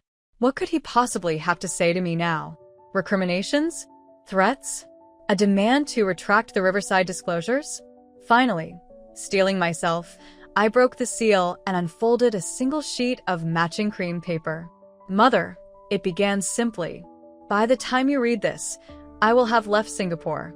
Don't bother trying to track me down by design, you won't be able to. I've found that disappearing is surprisingly easy when one has sufficient motivation and resources. I've had 3 months to reflect on our last meeting, on the choices that led us both to this point. You believe you've won our little war. Perhaps you have for now. You've protected your precious company, your reputation, your control. But we both know it's a hollow victory. You're alone in that mausoleum of a house, surrounded by memories of a family that no longer exists. You've sacrificed your only son on the altar of your principles. Was it worth it? Do you sleep better knowing you did the right thing? I wonder what Dad would think of all this. Of you faking your death to test me. Of me failing that test so spectacularly. Of us using every weapon at our disposal to destroy each other. I suspect he'd be disappointed in us both. You think you know me, my motivations, my character, my soul. You've judged me and found me wanting. But you only know what I've allowed you to see. There are depths to me you've never glimpsed, Mother. Capabilities you've never imagined. This isn't over. Not by a long shot. I've merely retreated to regroup, to plan, to wait. Time is on my side, after all. You're not getting any younger. You said once that I only know how to destroy, not build. You're wrong. I'm building something now. Something you can't yet see. And when it's complete, I'll return to claim what should have been mine all along. Until then, enjoy your empty victory and your empty house. Your son, whether you claim me or not. William. I read the letter twice, then a third time, my hands trembling slightly. The threats were veiled but unmistakable. This isn't over. I'll return to claim what should have been mine. You're not getting any younger. I should have been frightened. Instead, I felt a strange, sad clarity. William still didn't understand. He thought this was about the company, about the money, about control. He couldn't see that it had always been about something much more fundamental: integrity. The qualities Charles and I had tried to instill in him, apparently without success. I folded the letter and placed it back in its envelope. Then I did something William wouldn't expect. I called Marcus and asked him to come to the mansion immediately, bringing a notary. I need to update my will, I told him when he arrived, looking concerned. And the trust documents. Has something happened? He asked, following me into Charles's study. Wordlessly, I handed him William's letter. He read it quickly, his expression darkening. Eleanor, these are threats. We should contact the authorities, increase your security. We'll do that, I agreed. But first, the will. Marcus studied me carefully. What changes did you have in mind? I want to dissolve a trust, I said simply. His eyebrows shot up. Dissolve it? After everything that's happened? Eleanor, that trust is your protection against exactly what William is threatening. No, y correcte, Janley. That trust is a weapon in a war I'm tired of fighting. I want it gone, Marcus. I want a clean, simple will that divides my personal assets between the charitable foundation and a trust for the Henderson property residents. The company's shares will be distributed among the board members who have stood by me, with the largest portion going to Diane Chen as my successor. And William? Marcus asked carefully. I took a deep breath. I'm leaving him one item, Charles's signet ring. The one his father wore every day of their life together, the one William always admired. Nothing else. Marcus looked troubled. He'll contest it, you know. Wills can be challenged, especially when they disinherit an only child. Let him, I said with a calmness I truly felt. I'll be dead, Marcus. Beyond his reach, beyond his hurt. And maybe, just maybe, when he realizes that fighting over my estate will only enrich lawyers, not him, he'll finally understand that this was never about the money. Marcus didn't look convinced, but he began drafting the new documents. By evening, my new will was signed, notarized, and filed. The trust dissolution would take longer, involving court approvals and tax considerations, but the process was underway. That night, I slept better than I had in months. Not because I believed William's threats were empty. I had no such illusions, but because I had finally found a way to step off the battlefield. Whatever he was planning, however long he waited, the prize he sought would already be beyond his grasp. The peace lasted exactly 4 days. I was in the garden when Irene came hurrying down the path, her normally composed face tight with alarm. Mrs. Blackwood, she called as she approached. You need to come inside right away. There's something on the news you should see. I followed her into the house, a sense of foreboding growing with each step. In the sitting room, she unmuted the television, where a somber news anchor was mid-sentence. Allegations have shocked the business community. The anonymous whistleblower, claiming to be a former Blackwood development employee, has provided documents suggesting that Eleanor Blackwood herself authorized the fraudulent practices in the Riverside project, then scapegoated her son when the irregularities were discovered. My legs gave way, and I sank onto the nearest chair. On the screen, images of the Riverside development appeared, along with copies of what looked like internal memos. Memos I had never seen, never written, but which apparently bore my electronic signature. The documents, the anchor continued, appear to show that Mrs. Blackwood personally approved payments to James Merrick, brother-in-law of Councilman Porter, while instructing her son William to modify the environmental impact reports to facilitate approval. This is absurd, I whispered, though of course the news anchor couldn't hear me. I never. The district attorney's office has confirmed they are investigating these new allegations, the anchor added gravely. Blackwood development stock has fallen 15% on the news. Irene muted the television, her expression grim. Mr. Reynolds has been calling nonstop. And Ms. Chun from the office. I nodded numbly, reaching for my phone. The screen was filled with missed call notifications and text messages. Before I could respond to any of them, a new call came in. Marcus. I'm watching it now, I said by way of greeting. It's bad, Eleanor, he replied without preamble. These documents, they're forgeries, obviously, but sophisticated ones. They've got your electronic signature, accurate timestamps, even the right server metadata. Someone with deep insider knowledge created them. William, I said flatly. Almost certainly, but he's covered his tracks. The whistleblower submitted everything anonymously through an attorney specializing in corporate fraud cases. The lawyer claims not to know his client's identity, says everything came through encrypted channels. I closed my eyes, William's letter echoing in my mind. I'm building something now, something you can't yet see. This was what he'd been building in his months away. Not a new business venture, but an elaborate revenge scheme. A way to make me experience exactly what he had. Public humiliation, damaged reputation, the destruction of everything I valued. What do we do? I asked, struggling to think clearly through the shock. I've already reached out to our attorneys, Marcus said.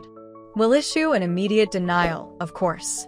Point out that William is the one who fled the country, which hardly suggests innocence. We'll demand forensic analysis of the documents to prove their forgeries. But we both knew the damage was already done. In the court of public opinion, the mere suggestion of impropriety was enough to taint everything I'd built. The company would suffer. The board members would face questions. The charitable foundation's donors would hesitate. Even if I was eventually exonerated, a shadow would remain. Just as William had intended. The next days passed in a blur of crisis management. Press statements, emergency board meetings, reassurances to nervous investors. The district attorney's office formally opened an investigation, requesting access to all company servers and email archives. Our attorneys complied fully, confident that a thorough examination would prove the documents were fabricated. But investigations take time. Meanwhile, the damage spread like a stain. Old business associates began to distance themselves. Invitations to charity events were rescinded. Even some of the board members looked at me with new wariness, as if wondering whether they truly knew me after all. William had struck with surgical precision, targeting not just my business reputation but my personal one. The narrative he'd created painted me as not just corrupt but hypocritical, a woman who had set up her own son to take the fall for her misdeeds. A week into the crisis, as I sat with Marcus and our legal team reviewing strategy, my phone buzzed with a text from an unknown number. How does it feel, Mother? To watch everything you've built crumble around you? To know that people are whispering behind your back, questioning everything they thought they knew about you? Familiar, isn't it? I showed the message to Marcus, who immediately had it traced. But we both knew it would lead nowhere. William was too careful for that. He's enjoying this, I said quietly, watching me squirm from afar. Marcus's expression was grim. There may be a way to end this quickly. The whistleblower's attorney has hinted that his client might be willing to retract the allegations for a price. Blackmail, I said flatly. What's the price? They haven't specified. But I imagine it would include dropping all the Riverside charges against William, a substantial financial settlement, and possibly his reinstatement at the company. I shook my head. So, he can walk back in as if nothing happened? After everything he's done? No. We fight this on the merits. But as days stretched into weeks, the fight began to feel increasingly futile. The district attorney's investigation proceeded at a glacial pace. Our own forensic analysts confirmed the documents were forgeries, but proving who created them was another matter entirely. The damage to the company continued, with a major development partner pulling out of a planned project citing uncertainty about Blackwood's leadership. And still the texts came, every few days, from different anonymous numbers. The board is losing faith, Mother. I hear they're discussing asking for your resignation. Did you see the company's quarterly projections? Down 30%. My condolences. Ironic, isn't it? You faked your death to test me, and now you're experiencing a different kind of death altogether. The death of your reputation. Each message twisted the knife, reminding me that while William might be physically distant, he was watching closely, savoring each new development in my downfall. A month into the crisis, the board called an emergency meeting. I knew before it began what they would say. Richard Gaines, as the senior member, took the lead. Eleanor, he began gently, we've all known each other too long for anything but complete honesty. The company is suffering. Partners are pulling out. The Henderson property development has been put on hold pending the investigation. We're hemorrhaging value by the day. I nodded, not trusting myself to speak. None of us believe these allegations, he continued, glancing around at the other board members for confirmation. Most nodded, though a few avoided my eyes. But perception is reality in business. And right now, the perception is toxic. You want me to step down? I said flatly. Richard sighed. Temporarily. Just until the investigation clears you. Diane can step in as interim CEO. You'll remain on the board, of course, and once this is behind us. If it's ever behind us, I interrupted. That's William's plan, Richard. To drag this out indefinitely, keeping the cloud of suspicion over me, over the company, until we're all exhausted and depleted. All the more reason to make a change now, Diane said, speaking up for the first time. Let me take the public heat. You can focus on clearing your name without worrying about day-to-day operations. They were right, of course. The logical move, the one that would best protect the company, was for me to step aside. But it felt like surrender, exactly what William wanted. I need to think about it, I said finally.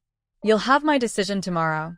I left the meeting feeling hollowed out, as if something essential had been scooped from inside me. The sunny days seemed to mock my mood as I drove home, the familiar streets of the city I'd helped build now feeling somehow alien. At home, I went directly to Charles's study, the room where I felt closest to him. I sank into his leather chair, breathing in the lingering scent of his cologne that somehow persisted years after his death. What would you do? I asked aloud, looking at his photograph on the desk. How do you fight someone who has nothing left to lose? The answer came not in Charles's voice, but in the memory of something he often said during challenging business negotiations. Sometimes the only way to win is to change the game entirely. Change the game. Yes. William and I were locked in a zero-sum battle where every move I made, he countered. Every defense I mounted, he anticipated. We were playing chess while the company, Charles's legacy, burned around us. It was time to flip the board. I picked up the phone and called the one person who might understand what I needed to do, Vivian. I need your help, I said when she answered. And your absolute discretion. Well, hello to you too, she replied dryly. I'm assuming this is about the mess your sociopath son has created? I winced at her characterization, accurate as it might be. Yes. I need to disappear again. But differently this time. More thoroughly. There was a long pause. Eleanor, have you lost your mind? Another fake death stunt? That's what got you into this mess. Not death, I clarified. Just absence. I need to go somewhere William can't find me, can't reach me. Somewhere I can think clearly without his constant psychological warfare. And I need to do it without anyone knowing where I've gone. Not Marcus, not the board, not even Irene. And you're telling me because I need someone to know I'm safe. Someone outside the company, outside William's sphere of influence. And because I need your cottage again. Vivian sighed heavily. The cottage is yours, you know that. But Eleanor, running away won't solve anything. The company still needs leadership. These allegations still need to be fought. I'm not running away, I said firmly. I'm retreating to regroup. To plan. To change the game. After some further argument, Vivian reluctantly agreed. I would tell everyone I was taking a brief sabbatical to address health concerns brought on by stress. Not entirely a lie, given the toll the past months had taken. I would supposedly be at an exclusive wellness retreat in Arizona, but in reality, I would be at Vivian's coastal cottage, disconnected from phones and email, unreachable except through her. 1 week, Vivian insisted. That's all I'm giving you before I drag you back to reality. I agreed, though I wasn't certain a week would be enough. I needed time to think, to plan, to find a way forward that didn't involve continued mutual destruction with my son. The next day, I informed the board I was taking a leave of absence, effectively giving them what they wanted without calling it a resignation. Diane would step in as interim CEO. I would return when my health permits. The announcement was met with visible relief, a sign of how desperate the situation had become. I left for Vivian's cottage the following morning, driving myself rather than using my regular driver. I took only a small suitcase, my laptop, and the file containing all the evidence of William's threats and manipulations. No one followed me. William's surveillance, whatever form it took, apparently hadn't extended to physical tracking. The cottage was exactly as I remembered it from my first death. Simple, peaceful, isolated. The sound of waves breaking against the shore filled the air, drowning out the chaos of the past weeks. I stood on the porch, breathing deeply, feeling the weight on my shoulders lighten marginally. For 2 days, I did nothing but rest. I walked on the beach, cooked simple meals, slept more than I had in months. I didn't check email or news sites. I left my phone turned off. It was a deliberate disconnection, a reset of my overstimulated nervous system. On the 3rd day, I began to think strategically again. I opened my laptop and created a document titled simply Options. Then I listed every possible path forward, no matter how unlikely or extreme. Continue fighting the allegations through legal channels. Time frame: months to years. Outcome: uncertain, continued damage to company regardless. Accept William's terms through the whistleblower's attorney. Reinstate him, drop charges. Time frame: immediate. Outcome: William wins, corruption goes unpunished, but company potentially stabilizes. Sell the company entirely. Remove myself and the Blackwood name from the equation. Time frame: 6 to 12 months. Outcome: legacy lost, but employees and projects potentially preserved under new ownership. Counterattack with new information about William. Time frame: unknown, dependent on finding leverage. Outcome: mutually assured destruction continues. True retirement: resign permanently, retreat from public life, let Diane and the board handle fallout. Time frame: immediate. Outcome: William claims victory, but perhaps moves on to new targets. I stared at the list, dissatisfied with every option. Each represented some form of capitulation or continued warfare. None addressed the root problem. William himself, his vendetta, his apparent willingness to destroy everything rather than accept defeat. What did he truly want? The company? The money? Or was it something more primal? Revenge, power, vindication? I closed my eyes, trying to see the situation from his perspective. I had humiliated him at the will reading, exposed his true nature to the board, threatened him with criminal charges, driven him from the country.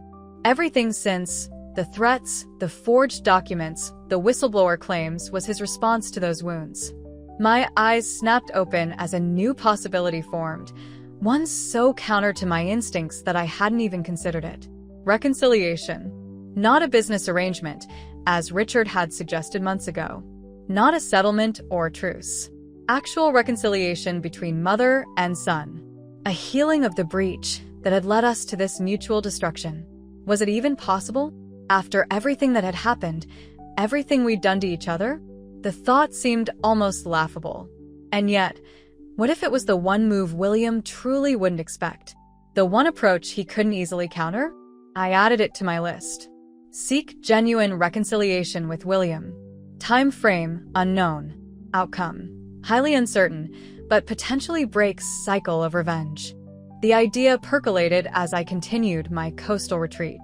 By the 5th day, it had solidified into a tentative plan, perhaps naive, certainly risky, but unlike any approach we'd tried so far. I would need to find William first.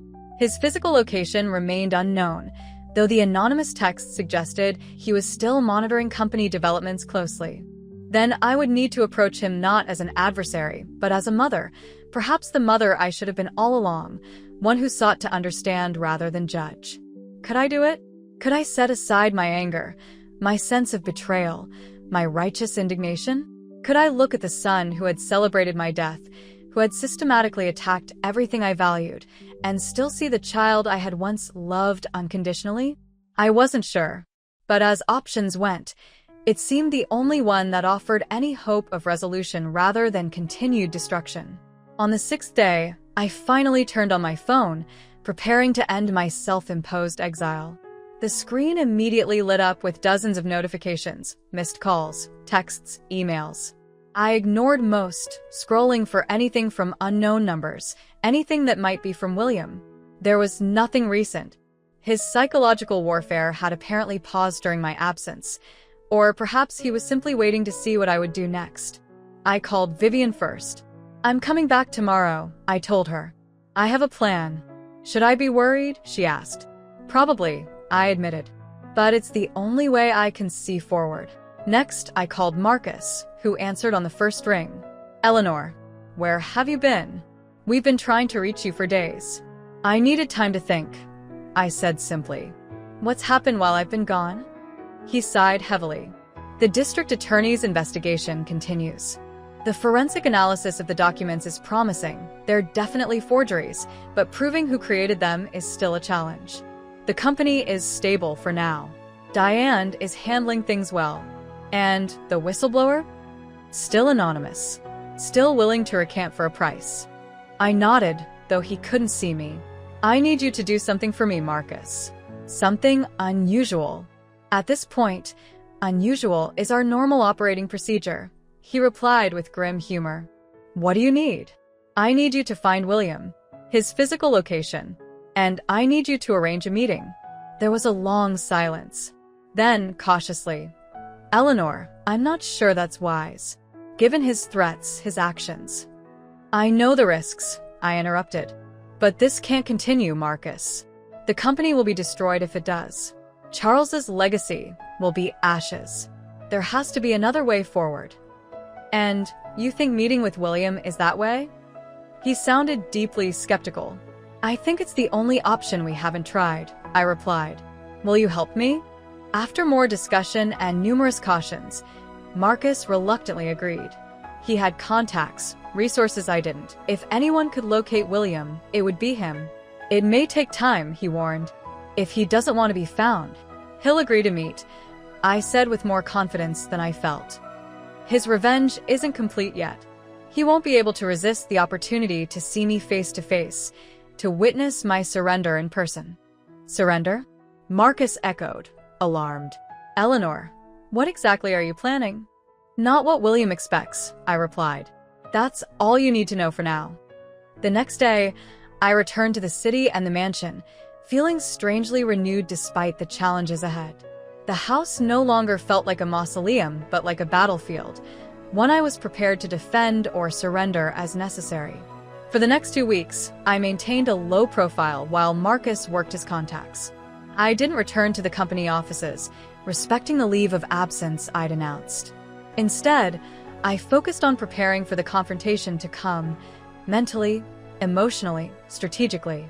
I spent hours in Charles's study, reviewing old family photographs, watching home videos, reminding myself of the boy William had been before greed and entitlement twisted him. I reread the letter he'd sent, searching for any flicker of the sun I'd once known beneath the threats and bravado. And I crafted my approach carefully, knowing I would have one chance, at most, to break through the walls of resentment and revenge he'd built. Marcus called on a Wednesday evening, his voice tight with tension. "We've found him. He's in Jakarta, Indonesia, another non-extradition country." My heart quickened. And surprisingly, he's agreed to meet. But on his terms. Jakarta, at a restaurant of his choosing. Just the two of you, no attorneys, no security. Terms designed to put me at maximum disadvantage, in unfamiliar territory, without protection. Exactly what I'd expect from William. "When?" I asked simply. "Monday.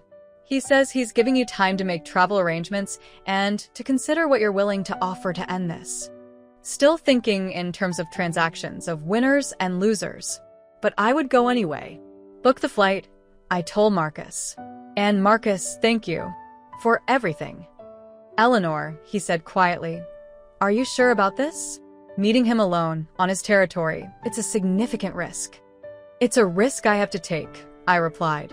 "For the company, for Charles's legacy, for whatever remains of my family. At least let me come with you," he urged. "I can wait outside the restaurant, be nearby if you need help." I considered the offer, tempted by the security it would provide. But ultimately, this had to be between William and me alone. "No," I said finally. "This is something I need to do myself." 3 days later, I boarded a flight to Jakarta, carrying only a small suitcase and a leather portfolio containing documents I hoped I wouldn't need to use. The journey was long, giving me ample time to rehearse what I would say, how I would approach the sun who had become my most dangerous adversary. Jakarta greeted me with oppressive heat and humidity, a stark contrast to the temperate spring I'd left behind.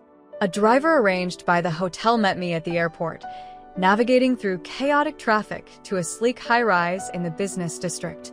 From my suite on the 30th floor, I could see the sprawling city stretching to the horizon, a place where William believed himself beyond my reach, beyond consequences. A place where he thought he held all the advantages. He had chosen a restaurant called Azure for our meeting, an exclusive rooftop venue in another luxury hotel nearby. I arrived early, selecting a table with a view of both the entrance and the spectacular city skyline. The setting felt deliberately symbolic, William positioning himself literally above it all, looking down on the world. I ordered sparkling water and waited, my heart pounding despite my outward calm. At precisely 8 p.m., he appeared at the entrance, scanning the half-empty restaurant until his gaze landed on me. The sight of him, after so many months, was a physical shock. He looked thinner, harder somehow, his features sharpened. He wore an impeccably tailored light gray suit that must have cost thousands, a silent declaration that exile hadn't diminished his style or resources. He approached slowly, his expression unreadable as he took the seat across from me. "Mother," he said, his voice cool. "You look rested. Your health retreat must have been effective." "Hello, William," I replied, fighting to keep my voice steady. "Thank you for agreeing to meet." "Curiosity," he said with a slight shrug. "I wanted to see what desperate measure you've come up with now. Your company is faltering, your reputation in tatters, the board has effectively ousted you. What could possibly bring you all the way to Jakarta except desperation?" His assessment stung because it contained truth. I was desperate. Not in the way he imagined, but desperate nonetheless to find a way out of the destructive cycle we'd created. "Not desperation," I corrected gently. "Hope." That caught him off guard. His eyebrows rose slightly before he controlled his expression again. "Hope? That's unexpected. What exactly are you hoping for, Mother? That I'll make this easy for you? Call off my whistleblower? Allow you to salvage what's left of your precious company and reputation?" A waiter approached, and William ordered an expensive whiskey without consulting the menu. I declined to order anything further, my stomach too tightly knotted for food. When the waiter had gone, I leaned forward slightly. "What I'm hoping for is something much more fundamental, William. I'm hoping we can find a way back to being family." He actually laughed, a short, harsh sound entirely devoid of humor. "Family? After everything that's happened? After you faked your death to test me? After you threatened me with prison? After you drove me from my home, my country? After you celebrated my supposed death?" I countered quietly. "After you immediately moved to take control of everything your father and I built. After you altered environmental reports and bribed officials, putting people at risk. After you created false documents to frame me for your own misdeeds. Yes, William, even after all of that." His whiskey arrived, and he took a deliberate sip, studying me over the rim of the glass. "Why?" he asked finally. Why now? "What's changed?" I took a deep breath. This was the moment of truth, the pivot point on which everything else would turn. I said simply. "These past months, watching everything your father and I built being torn apart by our mutual destruction, it's made me question what really matters. And it isn't the company or the mansion or the reputation. It's the only family I have left. It's you, William." His expression remained skeptical, but I saw something flicker in his eyes. Uncertainty, perhaps. I had surprised him, deviated from the script he'd expected. "That's very touching," he said, his tone still cool. "But forgive me if I'm not convinced by this sudden maternal awakening. What exactly are you proposing?" "A truce," I said. "Not a business arrangement or a legal settlement. A genuine attempt to repair what's broken between us." "And what would this truce entail exactly?" I had considered this question carefully during my preparations. The terms had to be substantial enough to show good faith, but not so complete a surrender that he would suspect a trap. "I'll step down permanently as CEO," I said, watching his expression. "Not a leave of absence, a full retirement. Diane Chen will succeed me, with your input on major decisions going forward." His eyebrows rose slightly. This was more than he'd expected. "I'll also amend the trust again," I continued. "Not to give you complete control. I still believe that would be a mistake, but to ensure you have a significant voice in how the family assets are managed." "And the Riverside allegations?" he asked, his voice carefully neutral. Here was the most difficult concession. "I will instruct our attorneys to state that new evidence suggests the documentation was created by a disgruntled employee, not by you directly. It won't completely clear your name, but it will create enough reasonable doubt to make prosecution unlikely." William took another sip of his whiskey, his eyes never leaving mine. "And in return, what do you expect from me?" The whistleblower retracts their allegations completely. The forged documents claiming I authorized the Riverside irregularities disappear. The psychological warfare, the anonymous texts, the media leaks, all of it stops. He nodded slowly, considering. "That covers the business aspects. But you said this was about family, not business. What does that part look like in your imagination?" The question was slightly mocking, but I detected genuine curiosity beneath it. I pushed forward. "It means we try again," I said simply. "We talk, really talk, not just exchange threats and counterthreats. We acknowledge the damage we've done to each other and try to understand why. We see if there's anything left to salvage between us, anything that might grow into something resembling a mother-son relationship again." William's expression had grown increasingly incredulous as I spoke. When I finished, he set down his glass with deliberate care. "You can't be serious," he said finally. "You think we can just talk it out? Have some tearful reconciliation? After everything? Mother, I celebrated your death. You threatened me with prison. Those aren't wounds that heal with conversation." "I'm not suggesting it would be easy," I acknowledged. "Or quick. Or even certain to succeed. But the alternative is this endless war of attrition that will eventually destroy us both, along with everything your father built." William's jaw tightened at the mention of Charles. "Don't bring him into this. You don't know what he would want." "I knew him better than anyone," I countered gently. "We were partners for 35 years, and I know with absolute certainty that he would be devastated by what's happened between us." For the first time, something genuinely emotional flashed across William's face. Pain, perhaps, or regret. It was gone so quickly I might have imagined it, but it gave me hope. "This is what you came all this way to propose?" he asked, his voice carefully controlled again. "A family therapy session and some business concessions?" "I came all this way to see if there's anything left of the son I raised," I corrected. "To find out if there's anything beyond revenge and greed that still motivates you. To determine whether Charles's legacy ends with you or through you. If you're still following this family saga, hit subscribe right now and tell me in the comments if you've ever had to swallow your pride to save something that matters. Because what happens next changed everything in ways I never could have imagined." William studied me for a long moment, his expression unreadable. Then he signaled the waiter for another whiskey. "You know what's ironic, Mother? I always thought I was the one who inherited Dad's business instincts. His strategic thinking, his ability to see 3 moves ahead. But this..." He gestured between us. "This is a move I didn't anticipate." I remained silent, allowing him to process. "It's clever," he continued after the waiter had delivered his second drink. "Appealing to family sentiment, to Dad's memory. Offering significant business concessions while keeping the moral high ground. I almost admire the strategy." "It's not a strategy, William," I said quietly. "It's a recognition that we've reached a point where continuing as we have been will destroy everything, not just the company, but whatever remains of our family." He leaned back, studying me as if seeing me for the first time. "Let's say, hypothetically, I was interested in this truce. How would it work, practically? I can't exactly return to the States, given the pending charges. If the whistleblower retracts their allegations against me, I'll have enough credibility to approach the district attorney about the Riverside situation, I explained. As I said, I can't make the charges disappear entirely. That would raise too many questions, but I can create enough doubt about your direct involvement to make prosecution unlikely. William nodded slowly. And the company? You said Chin would take over as CEO, with my input. What does that mean, exactly? A board seat, I clarified. Not immediately. That would raise too many eyebrows, but within 6 months.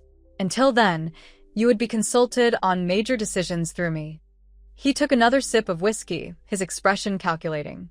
I could almost see him weighing the offer against his current plan of continued destruction. And the family aspect, he asked finally. How exactly do you envision that working? This was the part I'd found hardest to articulate, even to myself. How did one rebuild a relationship so fundamentally damaged? We start small, I said. Regular communication. Perhaps you return to the States once the legal situation is resolved. Split your time between there and wherever else you choose to live. We try to find common ground again. William's laugh was short and sharp. Common ground? Mother, I'm not sure we ever had common ground. You and Dad built the company before I was born. By the time I was old enough to understand it, the patterns were set. I was expected to admire the legacy, eventually inherit it, but never really shape it. The observation caught me off guard. Was that how he had seen it? As an outsider to the empire Charles and I had built? That wasn't our intention, I said carefully. Your father always envisioned you taking over someday, making the company your own. But on your terms, William countered. Following your values, your vision. I was never truly given the chance to show what I could do with it. There was truth in his words, uncomfortable truth I hadn't fully acknowledged before. Charles and I had been so focused on preserving what we'd built that perhaps we hadn't allowed William enough space to bring his own ideas, his own vision. That's a fair criticism, I conceded, and one we could address moving forward. The company needs new energy, new vision. If you have ideas that don't compromise the core values your father established. Like affordable housing at Henderson, he interrupted, a hint of the old mockery in his tone. Yes, I said firmly. Some principles aren't negotiable. But within those parameters, there's plenty of room for innovation, for your imprint. William swirled the whiskey in his glass, silent for a long moment. Then he looked up, his eyes meeting mine directly. Why should I trust you? After everything, why should I believe this isn't just another trap? It was the question I'd been expecting, the one I'd prepared for most carefully. I reached into the leather portfolio I'd brought and removed a single document, sliding it across the table to him. What's this? He asked, not touching it. A legally binding agreement, I said. It states that if you accept the terms we've discussed and fulfill your end, retracting the whistleblower allegations, ending the campaign against me, and I subsequently break my promises, you automatically receive 51% voting control of all Blackwood family assets. His eyes widened slightly, the first genuine surprise I'd seen from him. You're giving me the ultimate insurance policy. I'm giving you reason to trust that I'm serious, I corrected. I would only sign away control if I were absolutely committed to making this work. He picked up the document, scanning it with the practiced eye of someone accustomed to finding loopholes. Marcus helped draft this, I assume? No, I said. I used an independent attorney. Marcus doesn't know about it. That surprised him even more. You came prepared, he observed, setting the document down. I'll need my own attorneys to review it, of course. Of course. He finished his whiskey, his expression thoughtful. Let me be clear, Mother. I don't share your sentimental view of reconciliation. I don't believe we're going to suddenly become a loving family again. I don't expect that, I said honestly. I expect it will be difficult, awkward, possibly even painful. But I believe it's better than the alternative. William nodded slowly. I'll need time to consider, to have the agreement reviewed, to think about whether this is truly what I want. It wasn't the immediate acceptance I'd hoped for, but it wasn't rejection either. It was perhaps the most honest response he could give. How much time? I asked. "Give me 48 hours, he said after a moment's consideration. "I'll have an answer for you then."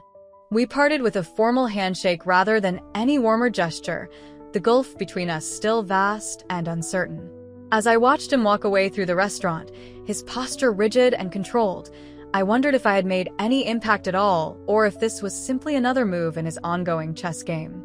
Back in my hotel suite, I found myself too wired to sleep despite the long day and emotional strain. I stood at the window, looking out at the unfamiliar city lights, replaying every moment of the conversation with William. Had I seen any genuine emotion beneath his controlled facade? Any hint of the son I'd once known? The child I'd loved? Or was I seeing what I desperately wanted to see? The next day passed in excruciating slowness. I avoided calling Marcus or checking company emails, not wanting to complicate my thinking with new developments. Instead, I toured the city with a guide, trying to distract myself with Jakarta's vibrant markets and historic sites. But my mind remained fixed on William, on our conversation, on the decision he was making. By evening, I was too restless to stay in the hotel. I found a small restaurant nearby, quiet and dimly lit, and ordered a light meal I couldn't taste. As I was finishing my coffee, my phone buzzed with a text from an unknown number, William's latest burner phone, presumably. 7 p.m. tomorrow. Same restaurant. I'll have my answer. I stared at the message, trying to divine some hint of his decision from the neutral words. Was it promising that he wanted to deliver his answer in person rather than simply texting a rejection? Or had he chosen a public meeting place to limit my reaction to whatever he planned to say? The second day of waiting was worse than the first. Every hour that passed increased my anxiety, my uncertainty. By late afternoon, I was pacing my hotel suite, checking and rechecking the time, mentally rehearsing how I would respond to either outcome. I arrived at Azure early again, requesting the same table. The evening was clear, the city spread out below like a carpet of lights. I ordered sparkling water as before and waited, my heart pounding so loudly I was certain others could hear it. William arrived precisely at 7, as punctual as his father had always been. He wore a dark blue suit this time, his expression giving nothing away as he took the seat opposite me. "You look tired," he observed, not unkindly. "I haven't slept much," I admitted. "Waiting for your decision." He nodded, ordering his usual whiskey before turning his attention back to me. "I've had the agreement reviewed by my attorneys. They've suggested some minor adjustments, nothing that changes the substance." He removed a folded document from his inner pocket and placed it on the table between us. My agreement, now marked with neat annotations in the margins. "Does that mean?" I began, hardly daring to hope. "It means I'm willing to try," he said carefully. "Not because I suddenly believe in family reconciliation, but because you're right about one thing. Our current path is mutually destructive. And unlike you, I still have most of my life ahead of me. I'd prefer not to spend it in perpetual warfare." Relief flooded through me, so powerful I had to grip the edge of the table to steady myself.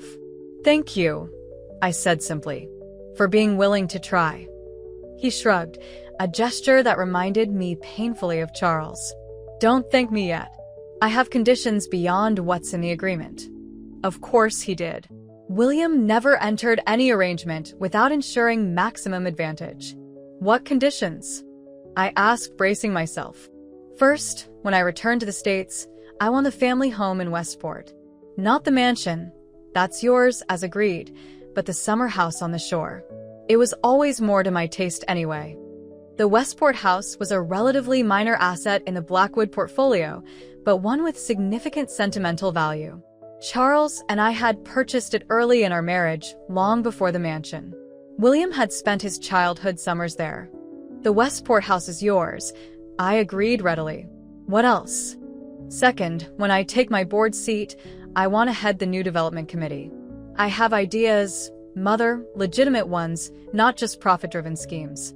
Ideas that could actually expand what Dad built while remaining true to his values."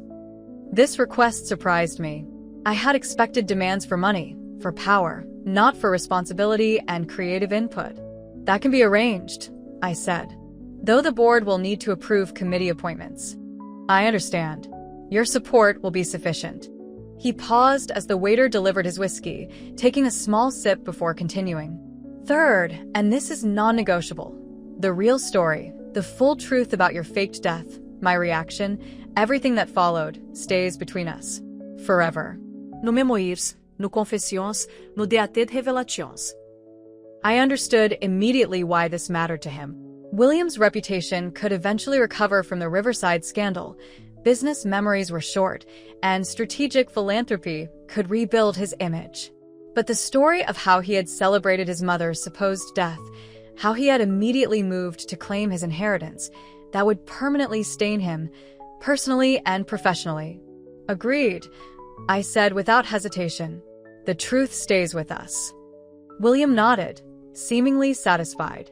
Then we have a deal. He raised his glass slightly. To mutual survival. Not reconciliation. Not family. Survival. It was less than I'd hoped for, but more than I'd feared. A beginning, perhaps. I raised my water glass in return. To a new chapter. We spent the next hour outlining the practical aspects of our agreement. The whistleblower would retract their allegations within the week, claiming they had been misled by falsified evidence. I would announce my permanent retirement from Blackwood Development, with Diane Chen named as my successor. William would remain abroad until the legal complications were resolved, then split his time between international operations and gradual reintegration into the company's U.S. activities. As for the personal aspects, the true reconciliation I had proposed, those remained nebulous, tentative. William agreed to regular communication, occasional in-person meetings as circumstances allowed. It wasn't the warm reunion I might have dreamed of, but it was a framework within which something more might eventually grow. As our meeting concluded, William hesitated before rising. I have a question, he said, his tone suddenly less businesslike. One I've wanted to ask since that day, at the will reading. Go ahead, I encouraged, curious. Why did you do it? Really? The fake death scenario. Was it just to test me, or was there more to it? The question caught me off guard with its directness, its hint of genuine curiosity rather than accusation. I told myself it was for protection. I answered honestly, that I needed to know if you were a threat. But looking back, I think part of me already knew the answer. I think I was looking for permission to do what I ultimately did, cut you out of the inheritance, protect the company from what I feared you might do with it. William absorbed this, his expression thoughtful rather than angry. And if I had passed your test? If I had grieved appropriately, honored your memory, protected your legacy, then everything would be different, I said softly. The trust would never have been created. You would have been welcomed as Charles's rightful successor. And we wouldn't be sitting here in Jakarta, negotiating a truce in a war neither of us can win. He nodded slowly. That day, when you walked into the will reading alive, I've never been so shocked. Or so humiliated. His voice had an edge of the old bitterness. You planned it perfectly, the audience, the timing, the dramatic reveal. Maximum impact, maximum embarrassment. That wasn't my intent, I said, though I knew my denial rang hollow. Of course I had orchestrated the scene for maximum effect. How else could I have ensured the board's support for the changes I wanted to make? It doesn't matter now, William said, rising from his chair. What's done is done. We move forward according to our agreement. We parted with another handshake, slightly less formal than before, but still a far cry from the embrace I might have wished for. As I watched him walk away, I felt a complex mixture of emotions, relief that we had reached an agreement, sadness for the warmth that remained absent, cautious hope that time might heal what seemed, at present, unhealable. I returned to the United States the following day, exhausted but determined. The practical aspects of our agreement moved forward with surprising smoothness. The whistleblower retracted their allegations, claiming they had been misled by manipulated evidence. I announced my retirement, presenting Diane Chen as my chosen successor. The board, relieved that the crisis appeared to be resolving, approved unanimously. The legal situation unwound more slowly. The district attorney's investigation into the Riverside project continued, but with my subtle intervention, suggesting that certain evidence against William might have been circumstantial or misinterpreted. The focus shifted to the engineering firm that had implemented the altered plans rather than to William directly. 3 months after our Jakarta meeting, the district attorney's office announced they were dropping charges against William Blackwood, citing insufficient evidence of direct involvement in the documented irregularities. The path was clear for his eventual return. Throughout this period, William and I maintained the communication schedule we had agreed upon. Weekly video calls, formal but not hostile. He remained in Southeast Asia, monitoring the company's operations there while establishing a new investment venture of his own. Our conversations focused primarily on business matters, the personal reconciliation I had hoped for developing at a glacial pace, if at all. But there were moments, brief, easily missed if I hadn't been watching so carefully, when something of the old William seemed to surface. A flash of genuine enthusiasm when describing a new project. A question about an old family friend. Once, even, a comment about Charles that held more affection than bitterness. 6 months after Jakarta, true to our agreement, William was appointed to the Blackwood Development Board, heading the new development committee. His first board meeting was conducted via video conference, his physical return to the States still pending some final legal clearances. I watched from the background as he presented his first major proposal, a comprehensive plan for revitalizing the Henderson property while maintaining its affordability. The presentation was brilliant, innovative, showing a depth of understanding about community development that I hadn't known he possessed. The Henderson property has always been the heart of Blackwood's community commitment, he concluded, his image slightly pixelated on the boardroom screen. This plan doesn't just preserve that commitment, it extends it, creates a model for future developments that balance social responsibility with financial sustainability. The board approved his proposal unanimously. Afterward, when the others had left and only William's image remained on the screen, I stepped forward. "That was impressive," I said honestly. "Your father would have been proud." Something flickered across his face, surprise, perhaps, or a ghost of pleasure at the compliment. "It's a good project," he said simply. "It deserves to be done right." It wasn't much, but it was something. A hint that beneath the hard-nosed businessman, the ruthless strategist who had been willing to destroy me and the company, there might still be traces of the values Charles and I had tried to instill. 8 months after Jakarta, William finally returned to the United States.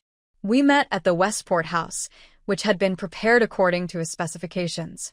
The autumn day was clear and cool, the ocean visible through the large windows that had always been the property's most striking feature. Our greeting was awkward, a formal handshake that couldn't bridge the vast emotional distance between us. We sat in the sunroom, drinking coffee and reviewing company matters as if this were any business meeting, not the first time we had been in the same country, the same room, since our confrontation at the will reading. "The Henderson revitalization is proceeding on schedule," William reported. "The Residence Committee has approved the final plans. Construction begins next month." "The board is very pleased with your work," I replied, keeping to the safe territory of business. Diane mentioned that several other development companies have inquired about adopting similar models. He nodded, a hint of genuine satisfaction in his expression. "It's proving to be good business, as well as good ethics. The tax incentives alone offset much of the reduced profit margin." We continued in this vein for some time, discussing the company, the market, plans for the coming year.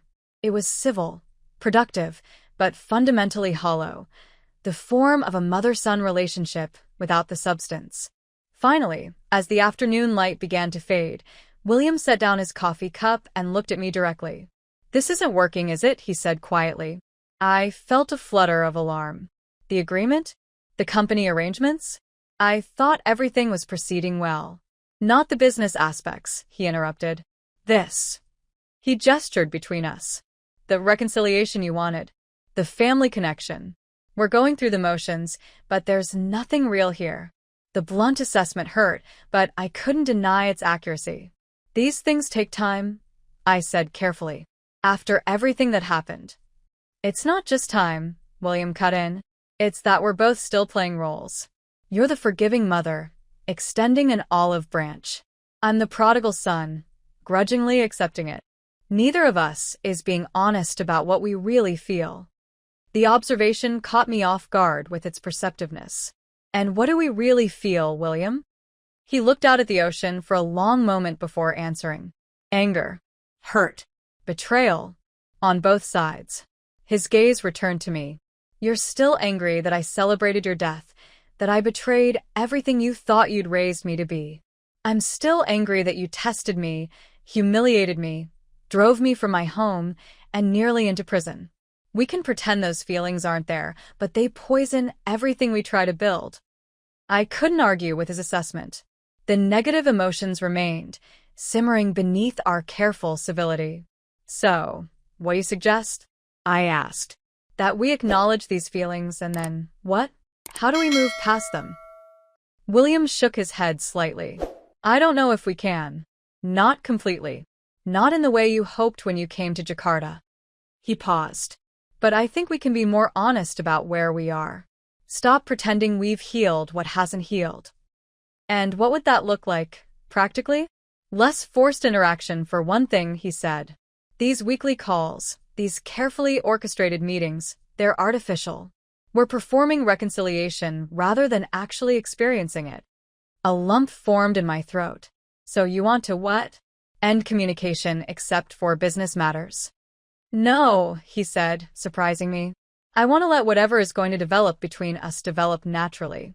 Without schedules, without expectations. Some weeks we might talk multiple times about a project.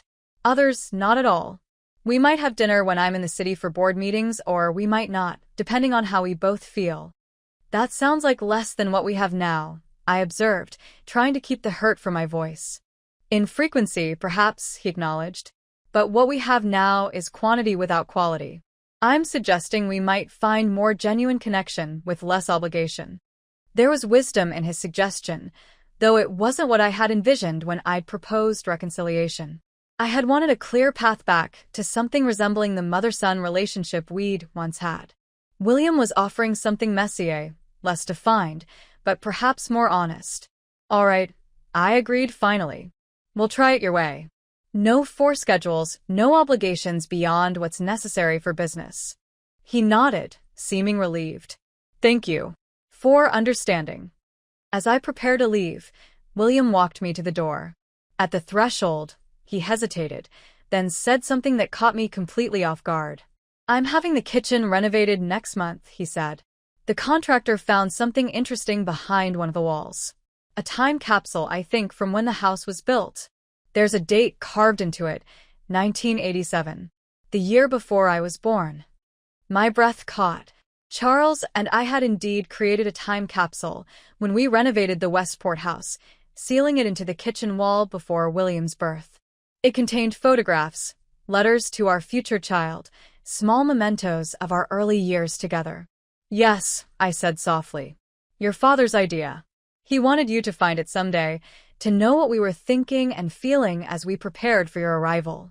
William looked genuinely curious. I haven't opened it yet. I thought, perhaps you might want to be there when I do. The invitation was unexpected, a small crack in the wall between us. I would like that very much, I said, careful not to overreact, to respect the tentative nature of the gesture. He nodded. I'll let you know when the contractor is ready to remove it properly.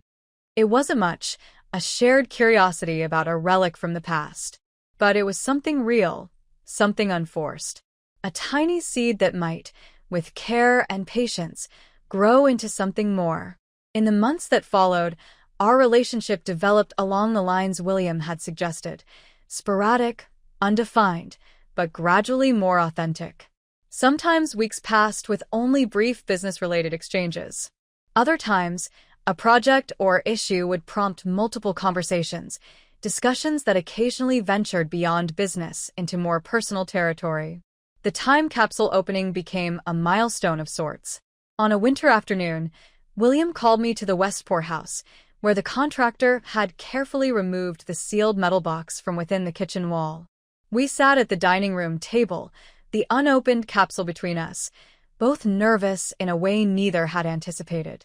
"You should do the honors," I said, pushing it toward him. William hesitated, then carefully opened the container. Inside were exactly what I remembered: photographs of Charles and me as a young couple, standing proudly in front of our first development project, letters we had written to our unborn child, full of hopes and dreams, a small silver rattle that had been a gift from Charles's mother, newspaper clippings about Blackwood Development's early successes. William read Charles's letter in silence, his expression softening in a way I hadn't seen since before all our troubles began. When he finished, he looked up at me, something vulnerable in his eyes. "He had such faith in me," he said quietly. "Such certainty that I would carry forward what he started." "He always did," I replied. "Even when you were struggling to find your path. He never doubted you would find your way eventually." William's gaze returned to the letter. "I disappointed him, didn't I? And you." It was the first time he had expressed anything resembling regret for his actions. I chose my response carefully, not wanting to undo this fragile moment with recrimination. "We all disappointed each other," I said gently. "Your father and I for perhaps not giving you enough room to make the company your own. You for taking shortcuts that compromised his principles. Me for testing you in a way that destroyed trust rather than building it." William nodded slowly, still looking at the letter. "I've been thinking about the Henderson revitalization," he said, the apparent change of subject catching me off guard. "About why it matters to me to get it right." "And why does it?" I asked. "Because it's the one project Dad always talked about with genuine pride," he replied. "Not because it was the most profitable or the most innovative, but because it actually helped people. Changed lives." He looked up at me. I used to think that was naive. Now I'm not so sure. It was a small admission, but a significant one. An acknowledgement that perhaps Charles's values hadn't been as outdated or impractical as William had once believed. "Your father always said that business without purpose was just motion without meaning," I recalled. "Making money was necessary, but not sufficient." "I'm beginning to understand that," William said quietly. We spent the rest of the afternoon going through the time capsule, sharing memories of Charles, of the early days of the company. It wasn't reconciliation, not fully. Too much damage remained unhealed for that. But it was a genuine connection, a moment of shared history and perhaps shared values. As spring arrived, William's new approach to the company became increasingly evident. The Henderson revitalization was only the beginning. He proposed a comprehensive sustainability initiative for all Blackwood properties, a mentorship program for young developers from underrepresented communities, a partnership with the city's Affordable Housing Commission. These weren't the actions of someone merely going through the motions or playing a role. They reflected genuine commitment, a vision that honored Charles's legacy while extending it in new directions. Watching from semi-retirement, I felt something I hadn't expected to feel again: pride in my son. Not forgiveness, exactly. The wounds were still too deep for that. But recognition that beneath the calculating businessman who had celebrated my death, there might still be elements of the son Charles and I had hoped to raise. Our personal relationship remained complicated, undefined. Some days it felt like we were making progress, finding our way back to something resembling family. Other days, the old tension returned, the memories of mutual betrayal creating distance neither of us knew how to bridge. A year after Jakarta, as summer approached, William invited me to dinner at the Westport House, a rare social invitation rather than a business necessity. The evening was pleasant, the conversation easier than it had been in years. As we sat on the deck after dinner, watching the sunset over the ocean, William broached a subject we had largely avoided. "I've been thinking about selling the Manhattan apartment," he said casually. It never really felt like home. The apartment had been his base in the city since leaving the mansion, a sleek, modern space that reflected his taste rather than the traditional aesthetic Charles and I had preferred. "Where would you live when you're in the city for board meetings?" I asked.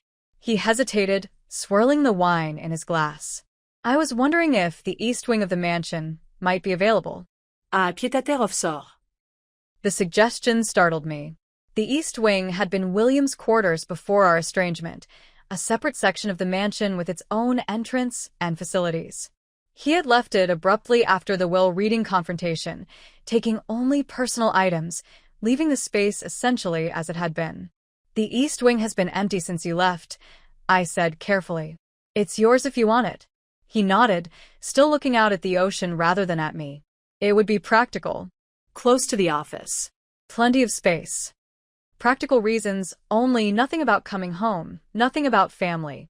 But I understood the significance of the request nonetheless. It was a small step back toward what had been lost, a tentative reclaiming of place, and perhaps belonging. I'll have Irene prepare it, I said simply, matching his casual tone though my heart was anything but calm. 2 weeks later, William moved a few personal items back into the East Wing. His presence in the mansion was sporadic at first, a night here and there when board meetings ran late, a weekend when construction noise at the Westport house made working there impossible. We established an unspoken protocol, a delicate dance of shared space without forced interaction. Sometimes we passed in the hallways with nothing more than a nod. Other times, one of us would suggest coffee in the garden or dinner in the small breakfast room rather than the formal dining room. It wasn't the warm family reconciliation I had imagined in Jakarta. It was something more complex, more measured, a careful rebuilding that acknowledged the damage done rather than pretending it had never happened. 18 months after Jakarta, as autumn painted the mansion grounds in brilliant colors, William and I sat in Charles's study, reviewing the quarterly reports together, a ritual we had gradually established. The company was thriving under Diane's leadership and William's innovative initiatives. The Henderson revitalization had become a model studied by urban planners across the country. The sustainability measures had earned industry awards and generated significant positive press. As we finished our review, William set aside the reports and looked at me with unusual directness. I've been thinking about something you said in Jakarta, he began. About finding out if there was anything left of the son you raised. I nodded, waiting for him to continue. I'm not that person anymore, he said quietly. The son you and Dad raised. Too much has happened.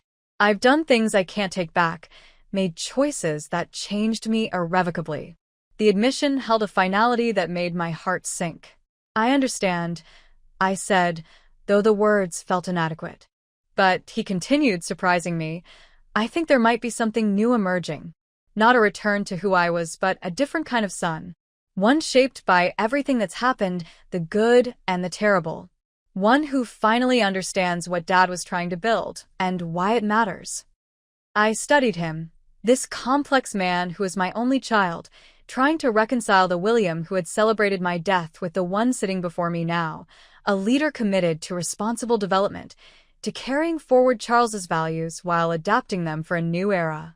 I think your father would be proud of who you're becoming, I said finally. Not despite the journey, but because of it. Because you found your way back to what matters, in your own time, on your own terms. William absorbed this, a complexity of emotions crossing his face. And you, he asked, his voice slightly rough. What do you think of who I'm becoming? The question hung between us, weighted with all that had passed. The fake death, the will reading, the whistleblower, Jakarta, the slow and painful reconstruction of something that could never be what it once was but might, perhaps, be something of value nonetheless. I think, I said carefully, that I'm beginning to know my son for the first time. Not as an extension of myself or your father, but as his own person, with strengths and flaws I'm only now truly seeing. It wasn't forgiveness, exactly. It wasn't unconditional love or perfect reconciliation. It was something more honest, recognition of who we both truly were, damaged and difficult but still, somehow, family. William nodded, accepting this complex truth. There's something else I've been considering, he said after a moment. The manuscript. I tensed slightly. During our Jakarta negotiations, William had insisted that the full story of our estrangement never be told. No memoirs, no confessions, no public revelations. What about it? I asked cautiously. I've been writing it down, he admitted. Not for publication, not now. But as a record for myself. To understand how we got here, what it means. The admission surprised me. I thought you wanted our story buried forever. I did, he acknowledged. I was ashamed. of how I acted when I thought you were dead, of the things I did afterward, out of revenge and wounded pride. He paused. I still don't want it public, not while either of us is alive. But someday perhaps it might have value. As a cautionary tale, if nothing else. It was a startling evolution from the William who had demanded permanent silence about our troubles.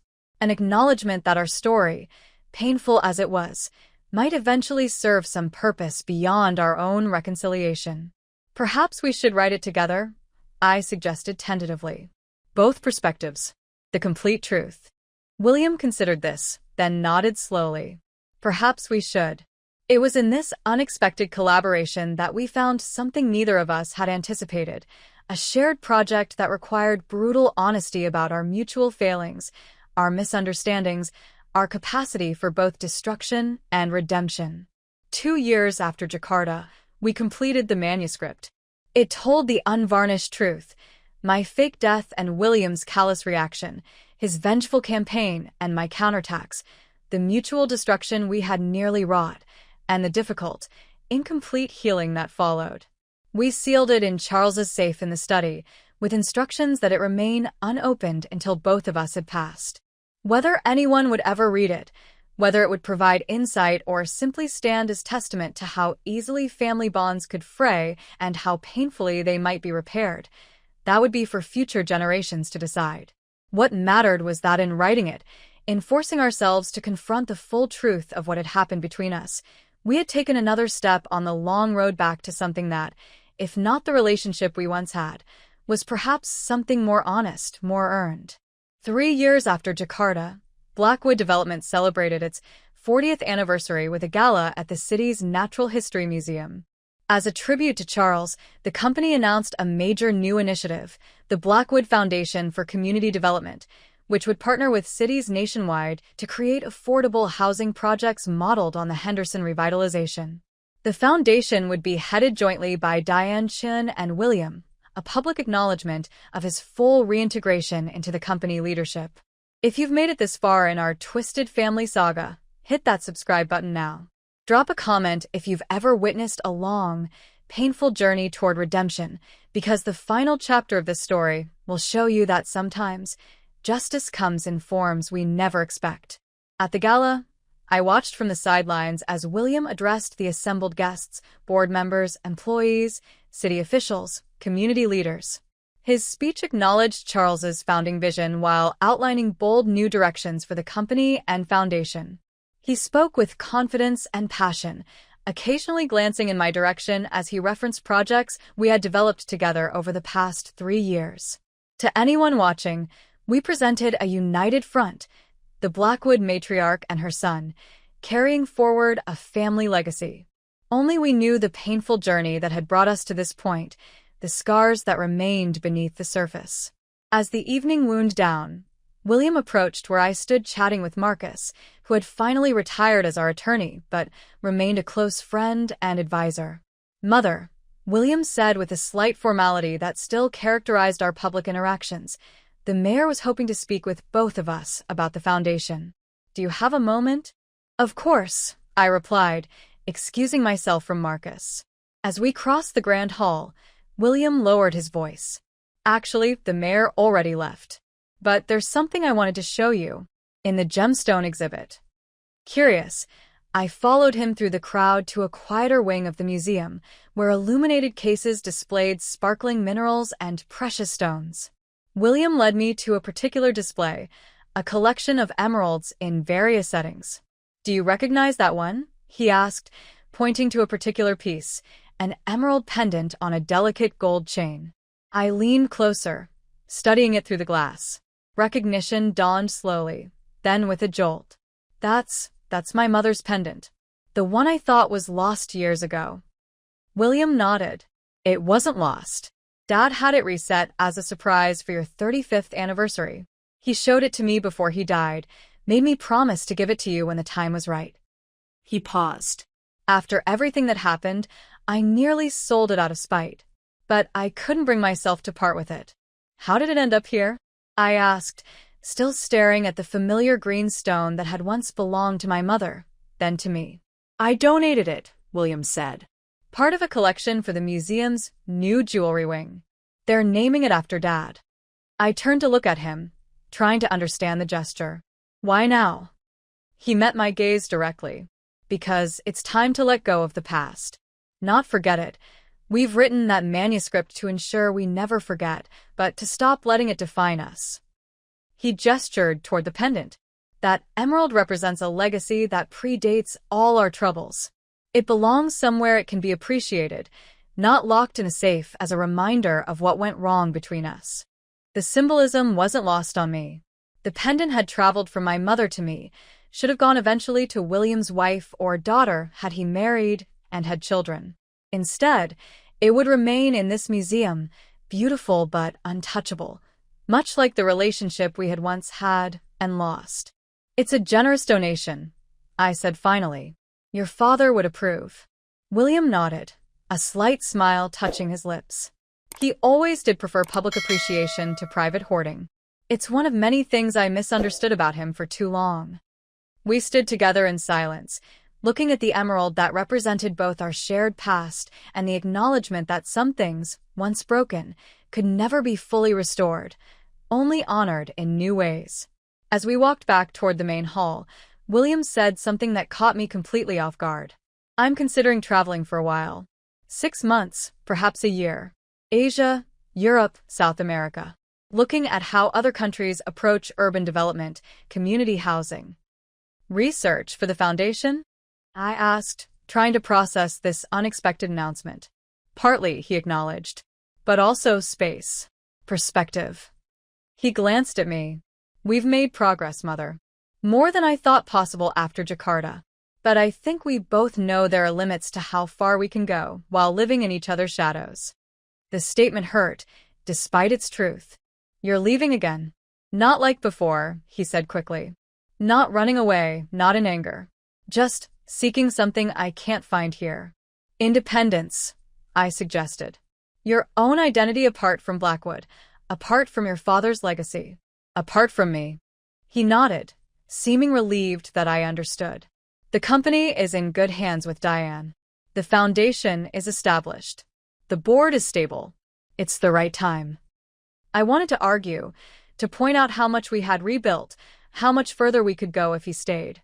But I recognized the look in his eyes, the same determination Charles had shown when his mind was made up, when he needed to follow his own path regardless of others' expectations. When will you leave? I asked instead. After the new year. I'll be fully available remotely for board matters, foundation decisions. This isn't abandonment, Mother. It's just the next step. I nodded, accepting what I couldn't change. Will you stay in the East Wing until then? If that's all right, he said.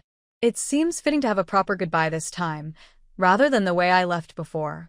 The memory of his abrupt departure after the will reading hung between us, his collapse, his fury, his threats. How far we had come since that terrible day. The East Wing is always yours, I said simply. Whether you're gone for a year or a decade. The remaining months before William's departure passed with a strange mix of nostalgia and anticipation. We found ourselves spending more time together than we had in years. Dinners in the formal dining room rather than the breakfast nook, long walks through the garden discussing company matters, even an occasional evening in Charles's study, sharing memories neither of us had been able to face before. It was as if the knowledge of his impending absence had freed us both from the careful distance we had maintained. Not completely. Certain topics remained too painful to broach directly, certain wounds too deep to expose. But enough that I began to feel I was finally seeing glimpses of the son I had lost, not just the businessman who had taken his place. The night before his departure, we shared a quiet dinner at the mansion. Irene had prepared all his childhood favorites, a gesture that would have seemed forced a year earlier, but now felt like a fitting farewell. After dinner, William surprised me by suggesting we move to the living room rather than retreating to our separate wings as had been our habit. I have something for you, he said, retrieving a small package from his jacket pocket. A parting gift. I unwrapped it carefully to find a small velvet box. Inside was a pin, a simple gold design of 2 intertwined bees, the Blackwood logo Charles had designed when we first incorporated the company. It was Dad's, William explained. He wore it to every board meeting, every major negotiation. His lucky charm, he called it. I remembered the pin well.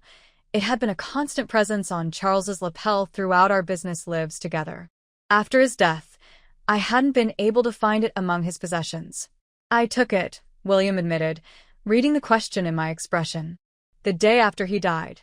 I told myself I deserved to have it, that it should pass to me as his son and heir. He paused. But I think he would want you to have it now. To wear when you attend Foundation events, board meetings, to keep his presence there. The gesture moved me deeply, not just the return of Charles's cherished pin, but the acknowledgement of what it represented. William was entrusting me with a physical symbol of his father's legacy, recognizing my role as its guardian in his absence. Thank you, I said, carefully pinning it to my blouse. I'll treasure it. William nodded, satisfied. Then, after a moment's hesitation, he asked, Do you remember what Dad used to say about business partnerships? His 3 rules. I smiled at the memory. Of course. Never compromise on integrity. Always leave something on the table for the other side. Remember that you have to wake up and face yourself in the mirror every day. I used to think those were platitudes, William said, shaking his head slightly. Empty moralizing that had no place in real business. Now I understand he was describing the foundation of everything he built. He met my gaze directly. Everything you built together. He would be pleased to hear you say that, I said softly. Would he? William asked, a hint of the old uncertainty creeping into his voice. After everything? It was a question that had hovered unspoken between us for years, whether Charles, had he lived, could have forgiven the choices William had made, the lines he had crossed. Your father believed in redemption, I said carefully. Not the easy kind that comes from words alone, but the hard-earned kind that requires action, change, atonement. He would have been devastated by what happened between us, but yes, William. Seeing you now, seeing what you've done with the Henderson Project, with the foundation, he would be proud. William absorbed this, emotion flickering across his face before he controlled it. I hope so, he said simply. The next morning, I stood on the mansion's front steps as William's car arrived to take him to the airport. The goodbye was brief, restrained, a handshake that turned, at the last moment, into a tentative embrace. Not the warm, unconditional hug of mother and son restored, but something honest, something earned through the painful journey we had traveled. Safe travels, I said as he pulled away. The East Wing will be waiting when you return. William nodded, offering a small smile. Take care of the foundation. And yourself. As his car disappeared down the long driveway, I touched the gold pin at my collar, feeling a complex mix of emotions, sadness at the separation, pride in the man he was becoming, cautious hope for what might develop in the space and time ahead. The year of William's absence passed more quickly than I had anticipated. The foundation consumed much of my time and energy, its ambitious goals requiring constant attention and advocacy. Diane continued to lead the company with remarkable skill, consulting me only on matters of significant strategic importance. William checked in regularly, video calls from Bangkok, Berlin, Buenos Aires. He shared observations about housing innovations, urban development approaches that might be adapted for Blackwood projects. These calls remained primarily business-focused, but occasionally ventured into more personal territory, a museum he had visited that reminded him of one Charles had loved, a book he thought I might enjoy, a restaurant where the wine list featured vintages from our family cellar. 9 months into his journey, he called from a small village in southern France where he had been studying a unique community housing project. There's a family here, he said, the connection slightly pixelated but clear enough. 3 generations living in one of the community units. The grandfather was the one who convinced the others to join the project. He reminds me of Dad, that same absolute certainty that doing good and doing well don't have to be separate paths. It was the most direct reference he had made to Charles in our conversations, and it caught me off guard. Your father would have loved to see what you're studying, I said. He always believed American developers had much to learn from European approaches to community. William nodded, something softening in his expression. I found myself wondering yesterday what he would think of this place, what questions he would ask. For the first time, that wondering didn't come with guilt or anger, just curiosity. It was a small admission, but significant, an indication that the painful associations that had colored William's memories of his father might finally be fading, allowing something healthier to emerge. "That's good to hear," I said simply, not wanting to overemphasize the moment and cause him to retreat.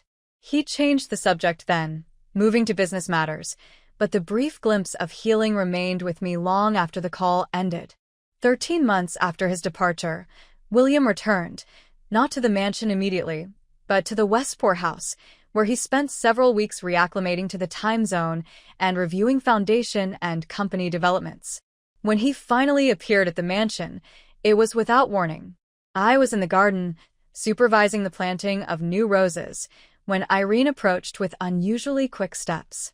"Mr. William is here," she said, a hint of her old fondness for him in her voice.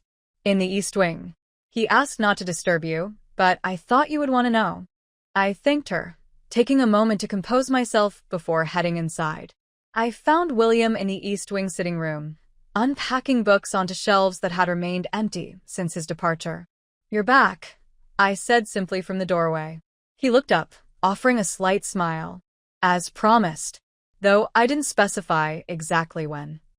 "The foundation board meets tomorrow," I observed. "Perfect timing." "Not coincidental," he acknowledged. "There's a proposal I want to present in person." I nodded, accepting the professional reason for his return while noting what remained unspoken, that he had chosen to return to the mansion rather than staying at the Westport house or his city apartment. That he was restocking the shelves, reclaiming the space as his own. "Will you join me for dinner?" I asked. "Irene has been experimenting with new recipes in your absence, some more successful than others." A flicker of genuine amusement crossed his face. "I'd like that."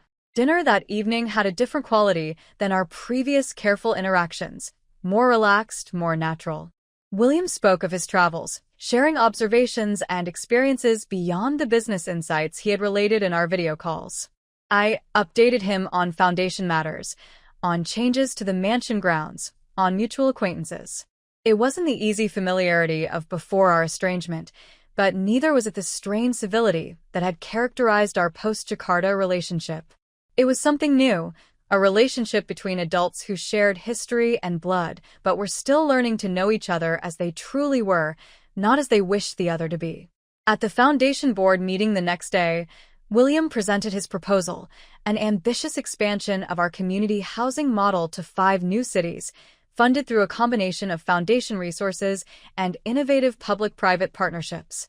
"The model works," he concluded, addressing the board with a confidence and passion that reminded me painfully of Charles. "What we've accomplished with Henderson isn't just a one-off success or a corporate PR victory. It's a sustainable approach to one of our most pressing urban challenges. It's time to scale it." The board approved unanimously, impressed by both the proposal itself and the international research that informed it. Afterward, as board members filtered out of the conference room, Diane Chen lingered, exchanging a few quiet words with William before approaching me. "He's changed," she observed, watching as William discussed implementation details with the Foundation's executive director. "The year away served him well." "Yes," I agreed. "It has. The company could use his energy," she continued carefully. "His vision. There's an opportunity, if you both feel it's appropriate, for a more formal leadership role beyond the Foundation." The suggestion surprised me. "You're proposing he take a more active role in Blackwood development itself? Beyond his board seat and committee work?" Diane nodded. "Chief Strategy Officer, perhaps. Working directly with me on long-term vision, new initiatives." She paused. "The company is stable now, Eleanor. Strong. It can withstand complex family dynamics if those still exist." The delicate phrasing made me smile slightly. "They exist," I acknowledged. "But they're not what they were. I think the company could benefit from William's increased involvement if he's interested." William was interested, as it turned out. The role of Chief Strategy Officer was created and approved by the board the following month, marking his official return to the company leadership after nearly 5 years of exile and gradual reintegration. We settled into a new rhythm, William dividing his time between the east wing of the mansion, the Westport House, and occasional international trips for the foundation. Our interactions became more frequent, more natural, evolving beyond the careful scripts we had followed since Jakarta. Not that all wounds had healed. There were still topics we avoided, memories we skirted. The manuscript we had written together remained sealed in Charles's safe, a testament to truths we had acknowledged but didn't need to revisit. But the sharp edges had softened, the raw pain faded to a manageable ache. 5 years after Jakarta, as summer turned to autumn, I found myself reflecting on the journey we had traveled, from my fake death and William's callous reaction to the cautious rebuilding of something that, while not the relationship we had lost, had value and meaning of its own. The company was thriving under Diane's leadership, with William's strategic vision complementing her operational expertise. The foundation had expanded its work to 12 cities, its model studied and replicated by developers nationwide. Charles's legacy continued, evolved and extended in ways that honored his core values while adapting to new realities. And William and I had found, if not perfect reconciliation, at least a kind of peace, a relationship defined not by what had been lost, but by what had been painstakingly reconstructed from the ashes of mutual destruction. It was on a clear October evening, as I sat in the garden watching the sunset paint the mansion in golden light, that William joined me unexpectedly, taking the seat beside mine without invitation or announcement, a casualness that would have been unthinkable in the early days after his return. "I've been thinking about something," he said without preamble. "About the manuscript." I tensed slightly, uncertain where this might lead.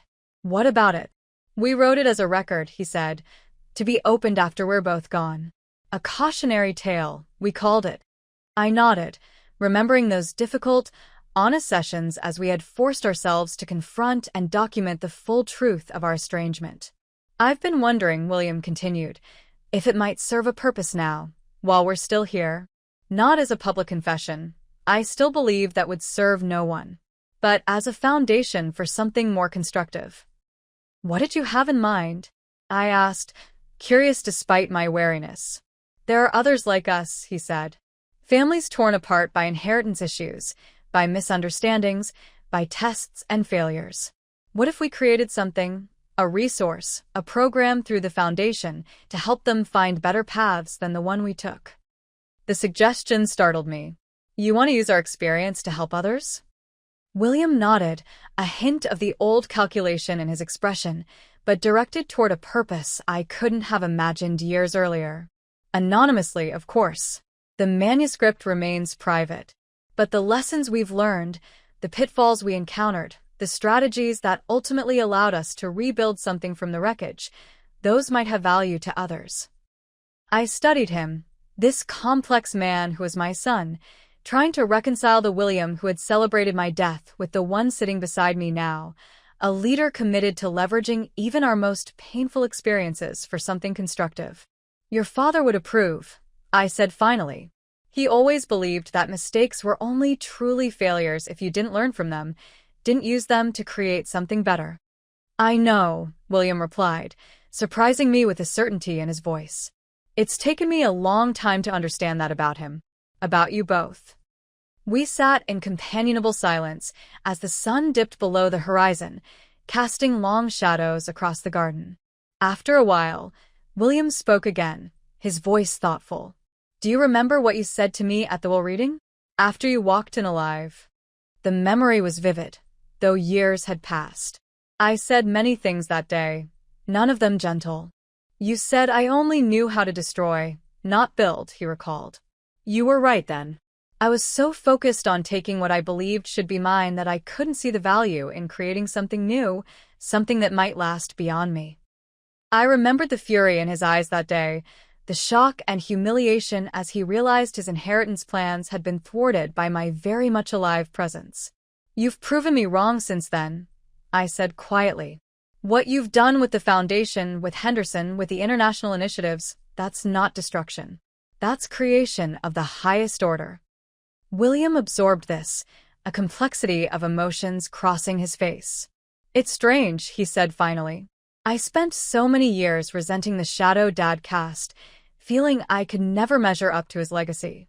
Now I find myself wondering if I'm finally becoming someone he would recognize as a son." It was the most vulnerable statement he had made to me since our estrangement, an admission of the insecurity that had perhaps driven some of his worst choices. I chose my response carefully, aware of its weight. "You're becoming someone better," I said. "Someone who honors what was valuable in your father's legacy while creating something uniquely yours." That's all he ever wanted for you, William. Not that you would follow his exact path, but that you would find your own way to leave the world better than you found it. William nodded slowly, accepting this truth. "And you?" he asked, echoing a question he had asked years earlier, in Charles's study. "What do you think of who I've become?" The question hung between us, weighted with all that had passed: the fake death, the will reading, the whistleblower, Jakarta, the slow and painful reconstruction of something that could never be what it once was but had, against all odds, become something of value. "I think," I said, choosing my words with care, "that I'm proud of the man you've become. Not because you've followed the path I would have chosen for you, but because you've found your way back to what matters most on your own terms. Because you've shown that, even after the worst mistakes, redemption is possible." It wasn't the unconditional maternal love of before our estrangement. It was something more complex, more earned, a recognition of genuine growth, of difficult lessons learned, of a journey traveled with integrity despite its terrible beginning. William didn't respond immediately, but I saw the impact of my words in the slight softening of his expression, the barely perceptible easing of a tension he perhaps hadn't known he still carried. As darkness fell completely, bringing with it the first chill of autumn, he stood and offered his hand to help me from my chair, a small courtesy that would have been unthinkable in the depths of our estrangement. "We should go in," he said. "It's getting cold." I accepted his hand, noting the strength in his grip, so like his father's. As we walked together toward the mansion, the home we had once shared as family, lost through betrayal, and now cautiously reclaimed as two adults with a complex shared history, I felt a sense of completion that had eluded me since Charles's death. Not because all wounds had healed, not because all trust had been restored, but because we had faced the worst in ourselves and each other and still found a way forward, not back to what had been, but towards something new, something hard-earned, something real. As we reached the threshold, William paused, looking up at the mansion that had been the backdrop for so much of our shared history, the happiness and success of earlier years, the betrayal and destruction of our estrangement, the careful rebuilding of the present. "It's not what I expected," he said quietly. "This reconciliation. It's not clean, not complete. Few important things in life are," I replied, "especially those that come after great damage." He nodded, accepting this truth. "But it's something," he said, "something real." Yes, I agreed, as we stepped together into the warmth of the home we had both nearly destroyed in our war of mutual destruction. It's something real. And in the end, after all the betrayal and humiliation, the tests and failures, the destruction and painful rebuilding, that reality, imperfect, hard-won, honest, was perhaps the greatest legacy we could salvage from the wreckage we had created. Not the fairy tale reconciliation I had naively hoped for in Jakarta, but something that acknowledged the scars while finding value in what remained, in what could still be built from the foundation that survived. It was enough. It had to be enough. And in its imperfection, its complexity, its acknowledgement of both loss and possibility, it held a kind of beauty neither of us could have imagined in the depths of our estrangement. The beauty of truth, of growth, of redemption not easily won but earned through the hardest kind of work. As we parted in the grand foyer, William to the east wing and I to the master suite, he paused once more. "Good night, Mother," he said simply. "Good night, William," I replied. Two adults who shared blood and history, who had nearly destroyed each other, who had found a way to build something valuable from the ruins. Not mother and son as we had once been, but something new, something hard-earned, something real. As I climbed the stairs to my suite, I thought of the manuscript sealed in Charles's safe, the honest account of our journey from betrayal to cautious rebuilding. Perhaps someday, as William had suggested, the lessons contained within might help others avoid our mistakes, find better paths through the complexities of family and inheritance, of expectations and disappointments. But for now, it remained our private truth, a testament to how easily the bonds of family could fray and how painfully they might be repaired. An acknowledgement that some damages could never be fully undone, yet something of value might still emerge from their aftermath. In the quiet of my room, I touched the gold pin at my collar, Charles's lucky charm, returned to me by the son who had once taken it out of entitlement and later given it back in recognition of shared stewardship. A small symbol of the journey we had traveled, from destruction to rebuilding. Outside, the autumn wind rustled through trees beginning to surrender their leaves, a reminder that endings were necessary for new beginnings, that loss was sometimes the precursor to different kinds of growth. The cycle of seasons, of life, of family continuing despite the wounds inflicted along the way. I had tested my son with a fake death and discovered truths I hadn't wanted to face. He had responded with betrayal and destruction that nearly cost us everything. Together, we had navigated the aftermath, finding not perfect healing but something perhaps more valuable, honest reconciliation that acknowledged the scars while building something new around them. It wasn't the ending I had imagined when I'd made that fateful decision to fake my death. It was messier, more complex, less complete. But it was real, earned through the hardest kind of work. The work of facing our worst selves and still finding a way forward. And in that reality, that honesty, that hard-won peace, I found a kind of closure I hadn't known I was seeking. Not the fairy tale redemption of complete forgiveness and restoration, but the complex, imperfect healing that marks true growth, true change, true life. It was enough. After everything, it was enough. The end.